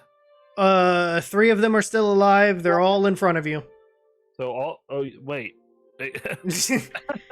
You are surrounded. No. You have one in front of you that is currently still attacking Arden. You have I'm still invisible, right? Yes, you have one behind you that is attacking William, and they're both the same creature. And then you have the other one that just has the snake head. Are they all attacking within 5 feet or Zarlius. further? One is 5. The other 2 are 10. Okay. Who looks the worst? The one attacking Zarlius. Okay. So that would be to your left. If I move, does that give an opportunity because I'm invisible or no? No, because he can't see you and he's preoccupied attacking Arden. And the other one is preoccupied attacking Zarlius. Move to Zarlius and then have advantage regardless because I don't have to reckless. Because he's flanking, yes. And I'm invisible. Yes. So advantage swinging at him. That's a 21. Yeah. That is a 18. That is a 20. Oh shit! I was gonna say it was a bonus action 100 mark. That's what I was doing. Okay. So I was looking for the weakest. That's fine. It's dead. Okay. You slice it down. Bonus action 100 mark, and then I'm gonna turn the 100 mark and switch it on to the one on Arden. And go back to it and attack it with my hasted attack. Okay, go for it. You also have advantage on it because it is paralyzed, and it will be a critical hit. That is a 27. Okay, well, it's a critical hit because... So let me do this. Roll 2d6. Yeah. Actually, 3d6 to the 100's mark. Yes. And then double that. So that is 22 plus 7. 22 plus 7 is 29. 29 total. Okay, 29 total. Okay, still looks pretty good. This one is the one that has the most health. Yeah. That's so fine. I need to read something. I completely lost it. Do I have to use an action or a bonus action, or can I use my free action to activate my my aura, the anti-magic aura? I mean, I can spend a key point if you want me to, if that makes it easier. I mean, yeah, that's what it would be, but you really don't need to. There's no magic being used. Yeah, I just basically want to activate my magic aura, or my anti-magic aura, radius at 10 feet, which is 20 feet total. Okay. That's all I want to do. Then end my turn because obviously I can't do anything. Okay. That's all I want to do. Arden, it's your turn. Next, literally, I want to be almost standing next to Arden. Hey, cast some magic, bitch. Okay, fine. You do have you hear this whisper in your ear, and you still you do literally have you do still have Shillelagh on your quarterstaff if you want to use that. Oh no, and let's see. I don't know. Let's try. No. Okay. So let us see here. Which is it? Where is that? Well, then I'll say this, because if the anti-magic aura is gone, then the storm disappears. Yeah. Anything that is magic is gone. Fine. So I'm going to, let's see. Oh, we'll take my Quickling's Ivy Rapier. And I would say that during this fight, the smoke screen has dissipated by now. Plant the spike! Plant the spike! Sorry. Gonna use your Quickling's Ivy. Yep. I want to be able to... Are you gonna use its ability? Yeah, I am actually, because it's paralyzed. Not today. And this thing is going to be able to be triggered for free. Because it's scoring a critical hit. Yes. So, Trevor, can I use my reaction to impose disadvantage? why would you do this? This is a question. I would use my whole reaction to impose disadvantage on Arden. I mean, you could, but I mean, maybe it's a while I'm melee invisible- attack. While I'm invisible, can I lift my sword up and like tap it as it goes through? So it's like it wavers and kind of misses. I'm not shooting anything. I'm just gonna hit him. Well, just impose a distraction. How about that? Basically, she takes her staff and Then casts it, and yeah, I take my just sword and hit the do. bottom. Yeah, take well, it's not a staff; it's a sword. Yeah. Well, it's a whatever rapier. it is. She has 43 fucking weapons at this point. Yes. And I just want to take my reaction and see if I can impose disadvantage, and that'll be obviously my reaction. okay.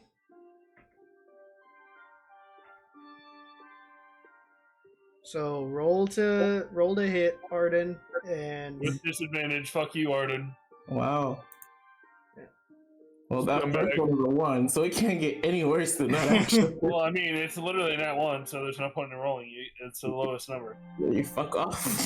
Fuck you, little you son of a bitch. go to stab at it, and you feel this weight of the sword tap the part of the rapier, and you stumble a bit. Yeah, that's right. Fall prone, bitch. Do it. Do it. Stumble. Stumble, ho. Stumble. It's wild. Okay. I'm so running. Oh, yes. That's what I wanted in my life. That's all I needed in my life was oppose disadvantage on Arden. Arden, you have some bonus actions that you haven't really been using. Arden doesn't have anything. You don't have anything. Look at your bonus action.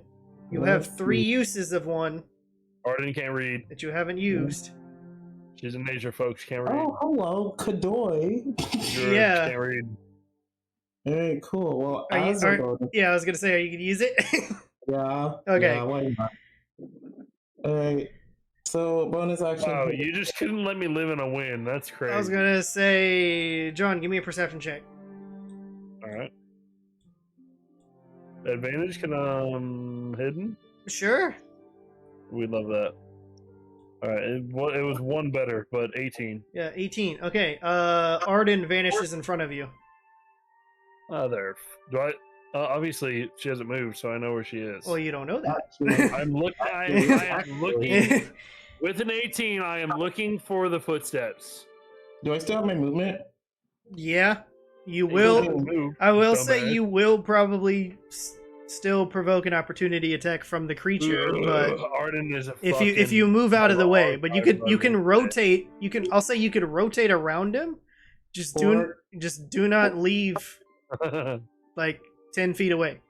I was gonna say if I didn't use my reaction, I would be like, can I use my opportunity to hit her too?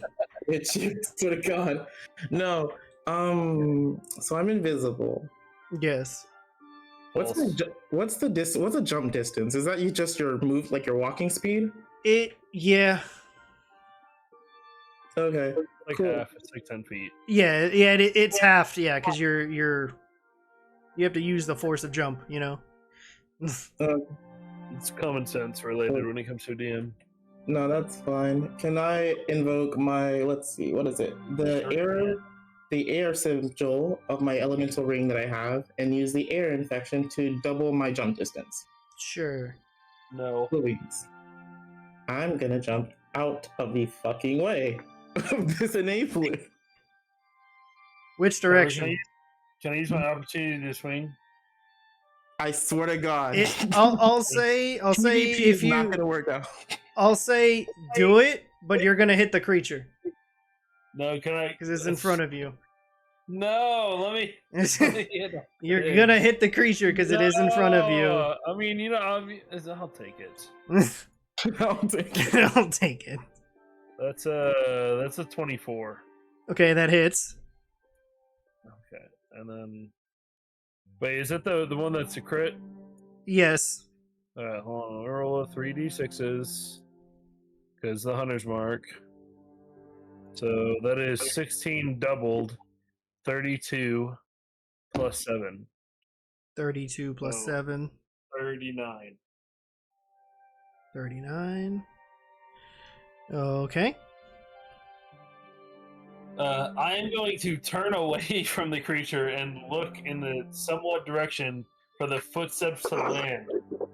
Okay, Arden, which direction are you jumping? Are you jumping towards William or? Wait. Is that thing a magical item? No. Fuck! I hate Eat my aura. It's ass. nothing. Stop playing with me. Eat my voluptuous ass. I'm not playing. I'm with looking up your character sheet right now. it. I'm looking up your character sheet right now. What's it called? Don't worry about it. Trevor, what's it called? Trevor, what's it called? What's it called, Trevor? If you hold everything dear to you, I swear to God. Trevor, what's it called? Okay. I'm asking you, where are you jumping? Because you were either going to land by William and the other abomination, or you can jump towards where now the dead pureblood is. Honestly, that's where I was gonna. Okay. Haiku. Give me a stealth check. Okay, because it requires attunement, it is a magical item. But it's not in... Or was But it the... it is a magical item because it's anything that requires attunement requires study of the magical sense of it. Anything else is like a sword isn't magical. You just have a sword that has like a fire coming off it, right? Not magical, but a ring that does magical shit that requires attunement is a magical item. Especially a rare. It is definitely magical. Yes, but yours is... It cancels all magic. It is an aura it is- around me that cancels It is magic. only 5 feet around you, though. But You're she 10 was feet away. She was within that 10 feet because I was standing next to her. It's 5, not when I went over 10. there. Oh, It's 5 5. feet. Well, And she 5 moved feet away. radius is Arden 10 moved foot. away. Bitch, I 5 feet jumped. radius is 10 foot because she jumped away. She didn't move and then jump. She just jumped. She jumped within my aura. That is not... I asked... She never said she moved. Yes. She said she jumped. She said how much movement I got, and I'm gonna jump away, which gave the opportunity. So it did not work. The spell didn't. She cannot jump away. Fuck you, Arden. Fuck you, you son of a bitch. It works because you didn't say the words. That word. Hey, you aren't the person. I am metagaming as a motherfucker. I swear to God. Trevor, if I die, let it be known. You're not I can't dying. Hit you. He already said I'm Yeah, hitting the bitch. yeah, you're But she not- just said yeah. Jump. You don't have double feet movement jump. The target... Yeah, the creature has already been attacked because it's bigger than you anyway. I just want to cancel So, your jump. Whatever hindrance I can give you. Whatever is it what I was... No. Whatever John was doing, it was going to hit the creature instead because it's bigger than you. want. Yeah. Oh, Which I'm fine with. I just wanted to stop her from jumping. This is the whole argument. I want to stop the extra shit she's doing. I want to be the most hindrance. You want to talk that shit? I will be the shit. I hope you take enough anti-poison. We will be poisoning you tonight. Okay, Zarlius, it's your turn. You're gonna have a sleeping buddy tonight. Do I have to roll to see where she Or- lands or no? Is it? Wait, no. Yeah. Zarlius, it's your turn. No, you don't. Okay. Here he is. Where- They're not where'd she move. land? They're not moving. So where are they jumping to? Well, she's just jumping, just not very far. Okay, so Zarlius, you're up. The one you were fighting is now dead in front of you, and it's just the two Oh. abominations. That's right. Okay, I'm gonna cast Eldritch Blast again. That's Okay. crazy.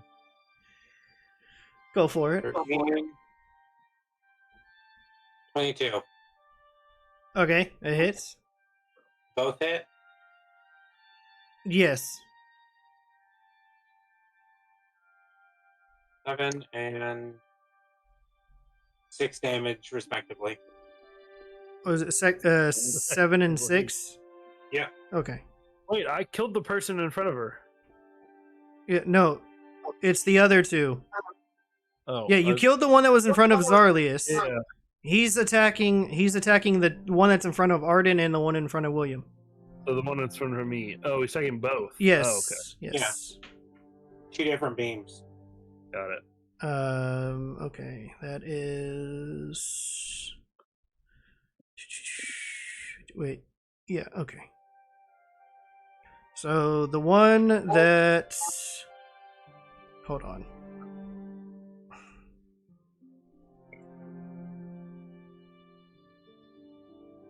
Okay. Yeah. All right. Anything else? Nope, that's it. That's it. All right. Nevri's turn. She doesn't have any more second level spells.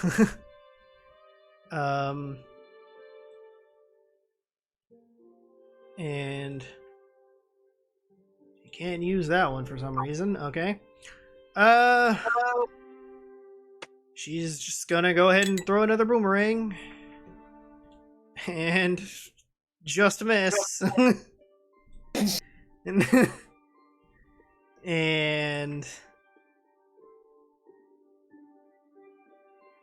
then she's gonna go ahead and cast another. No, she's not. Never mind. That's a second level spell. Never mind. Or even at first, but she doesn't have enough first level things. Okay. Whatever. She misses. Her turn's it's a free action. Okay, William, you're up. Same thing. Shoot Arden in the face. You have the one that's in front of you. It is it's looking hurt, but it's still pretty good. And then you look over at the one that's fighting well, The air. the air now. It still looks pretty good too. But it is still paralyzed. Okay, so a 30-20 on the Shadow Blade, and then a natural 20 on the pistol. Okay. On the one in front of you or both? Yeah, the one in front of me. Okay.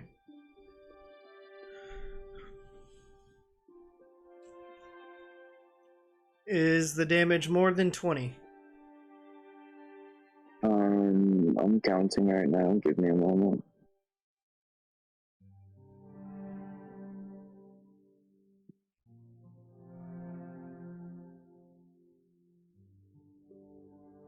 Yes, it's 22.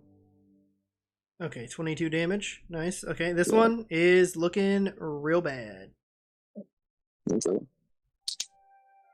That's one health. That's all I got. Nope. Okay. Next up is Bad guys? bad guys. Yep. Bad guys. He retaliates again. No, wait. He's still constricting on you. That's what it was. That's what this one was doing. So he's gonna tighten the grip, I guess, for another. No, that's not gonna hit.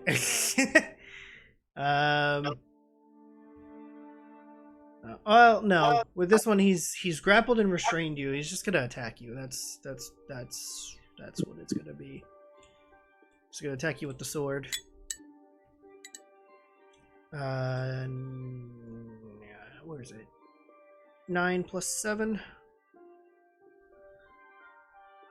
16. Nope. Does not hit. Okay, it's swing and a miss for that one. And then the other one is just going to attack the air in front of it. There, do multi-attack and... Nope, okay. And, alright.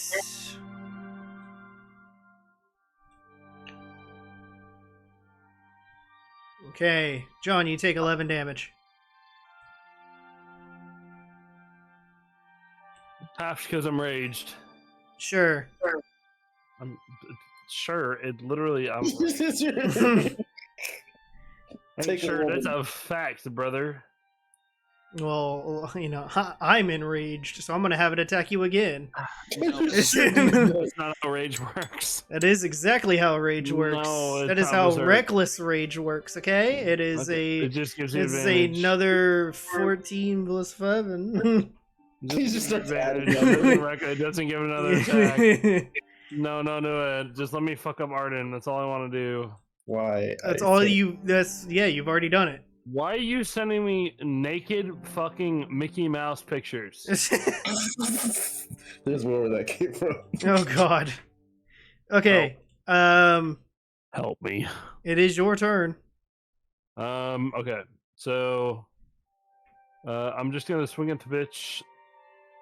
Again. Okay. Obviously with advantage, because I'm hidden. That's a 24. Yep. Is this the crit one? I forgot to do it again. Yes, it is. Fuck. So that is 12, 24 plus 7. 24 plus 7, it's 31. Yep. Okay. Still alive? Yep. Alright, I want to hit again. That is a 28. Yep. 3d6. That was 4. Oopsie. So 13 times 2 is 26 plus 7, which is 30 or 33. 33. It's dead. Yurt! I'm gonna use my rest of my movement to go to where that invisible person landed. Oh. Jeez, you don't know where that is. I did. I asked. I said, "Did I know where that person landed?" I haven't He said, answered yes. to the land So I yet. didn't ask, and he.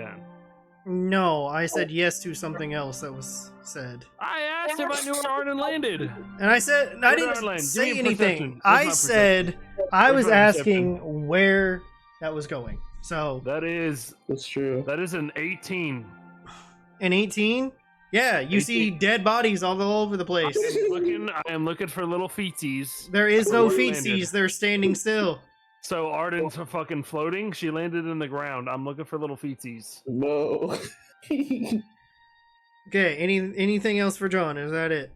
Fine. Then I'm gonna move 10 feet up. Yeah, 10 feet straight up, and then I'm gonna stand there. Okay, cool. Arden, your turn. She won't let me do it. Hey, combat is okay. That's fine. There is one creature left. It is badly hurt, and it is wrapped around William right now. That's gross. Okay. Cool beans. I'm gonna. Actually, sorry, I'm gonna run over to William and stand next to the creature. That's crazy. Well, Okay. maybe productive. I'm just gonna stand there, in the direction of where everybody else is, Let's see. with my aura. Basically, with my hands out in front of the William to pretend like I'm blocking William. Let me see. What shall I do? Badly hurt. There's two enemies over there. There's the one that's wrapped around William. And then there's a fucko who's walking. Let's see here. What can I do? I mean, So you could still try to use the Quickling's Ivy, but that's true. I have to or really your quarterstaff that still has Shillelagh on it. then I'm just go over there and hit it. Do it. Whack it. Whack it. Bonk it on its head. Give it a bonk bonk. Wow, you're gonna be a druid and not cast a spell, so you're just gonna be a little pussy bitch. Yeah, you know. Crazy. You know. You're playing out exactly how I thought you would. A pussy bitch in a cock block It D&D really party. makes sense that she would do that, so that's perfect. Let me go. Let me see. Where are we going?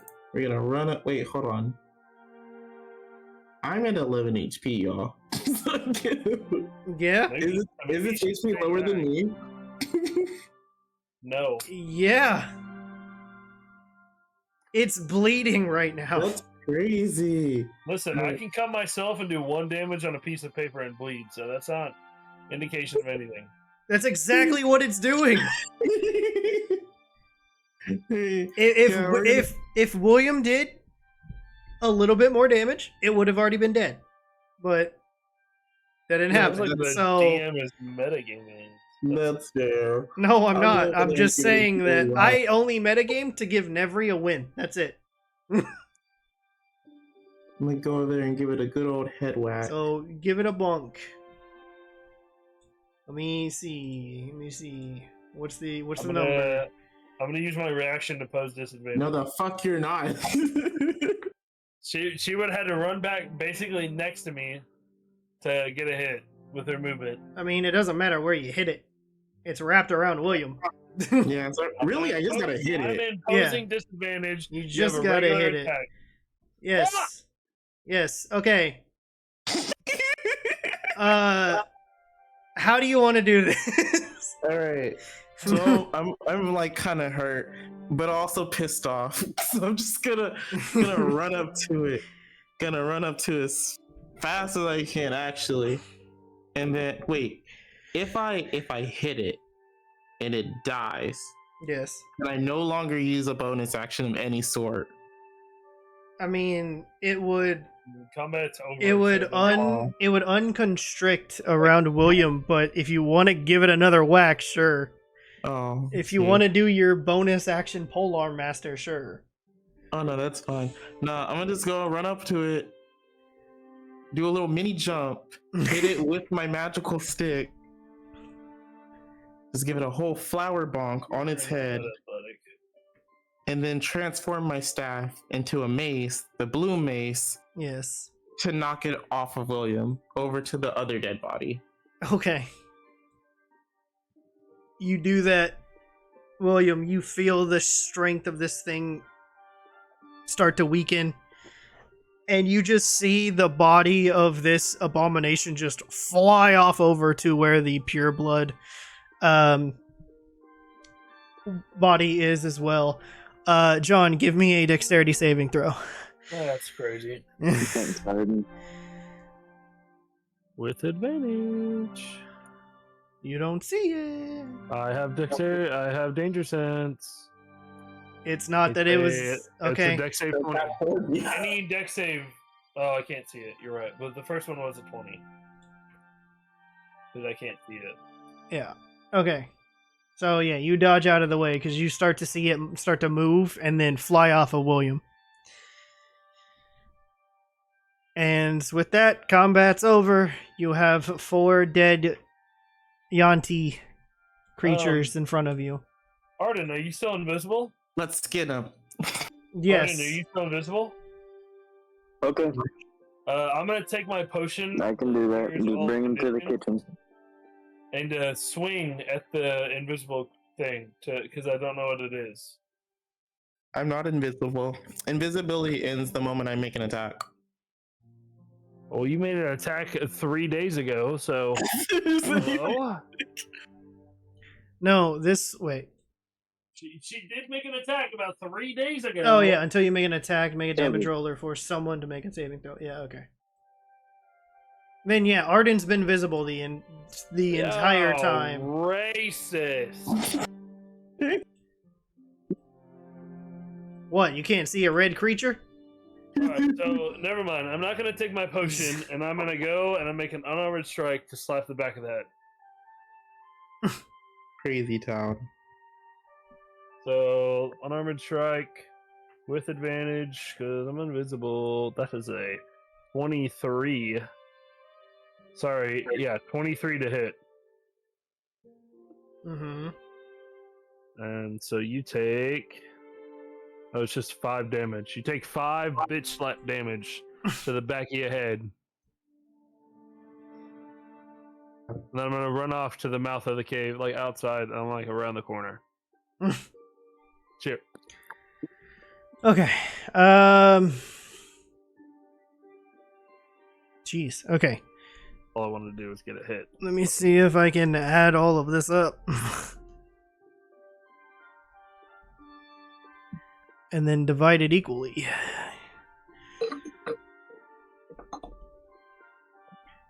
Oh wait, no. Wrong. That is the wrong number. There we go.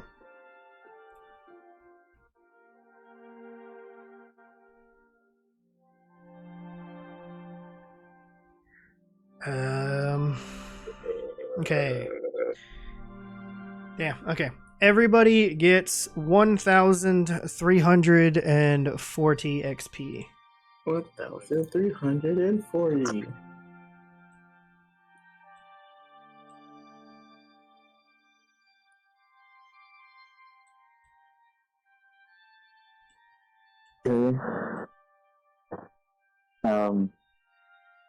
I searched a couple of them. Sure. You see what they got. They all have scimitars. They all have short bows. Or one of them has a long bow. Nope, I take that back. 3 of them have a long bow. 1 of them has a short bow. They all have scimitars. And yeah, snake skin. I guess that's what you get from them. Yeah. Okay, is there anything in the cave? Nope. It was just empty cave. It was just their den. That's it.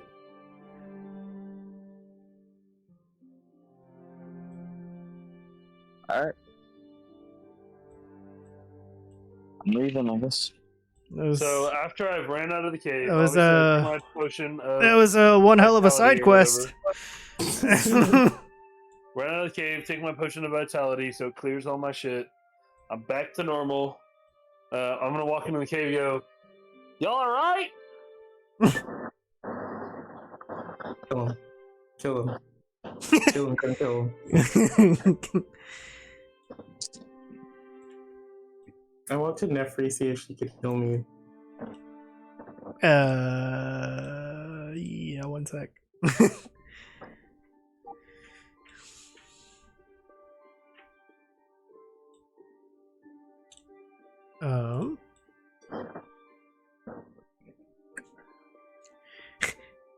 At the moment, no.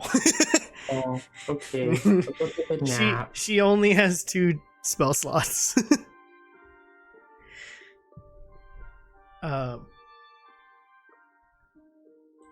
All. Okay. Yep.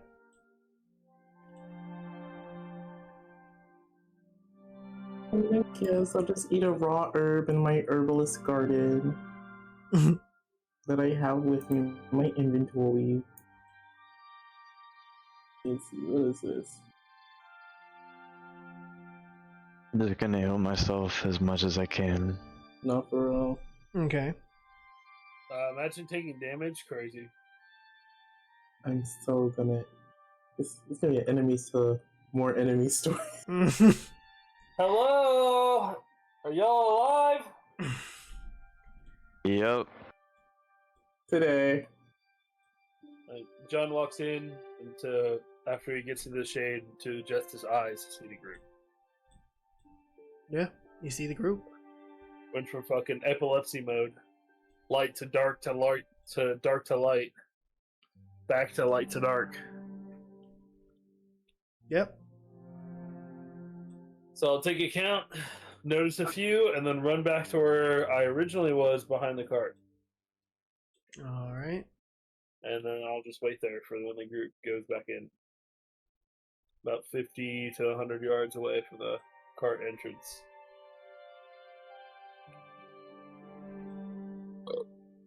Good.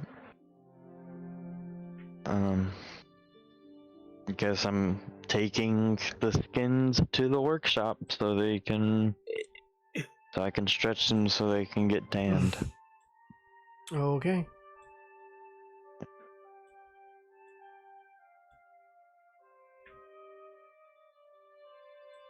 Yeah. Here, let me You coming with me, Arden? Yeah. Oh, the purebred. I do want to take her eyeballs. That's crazy. Okay, weirdo.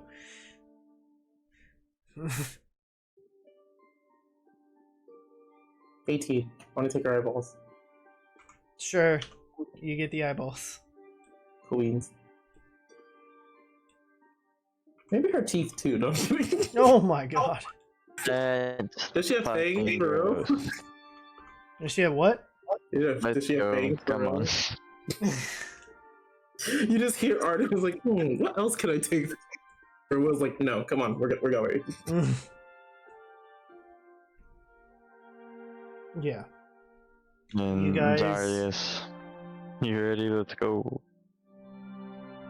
Yeah. You guys all head back to the cart and get ready to set off once more. Yep. After Nevri's back in, I'll be the last one inside to make sure everybody but John's inside. And then tell Sarkisha to get going. Okay. And with that, that is where we're gonna end this episode. You guys had one hell of a journey so far. Hopefully you guys enjoyed this episode. If you did, leave some likes, leave some comments, and we'll see you guys next time.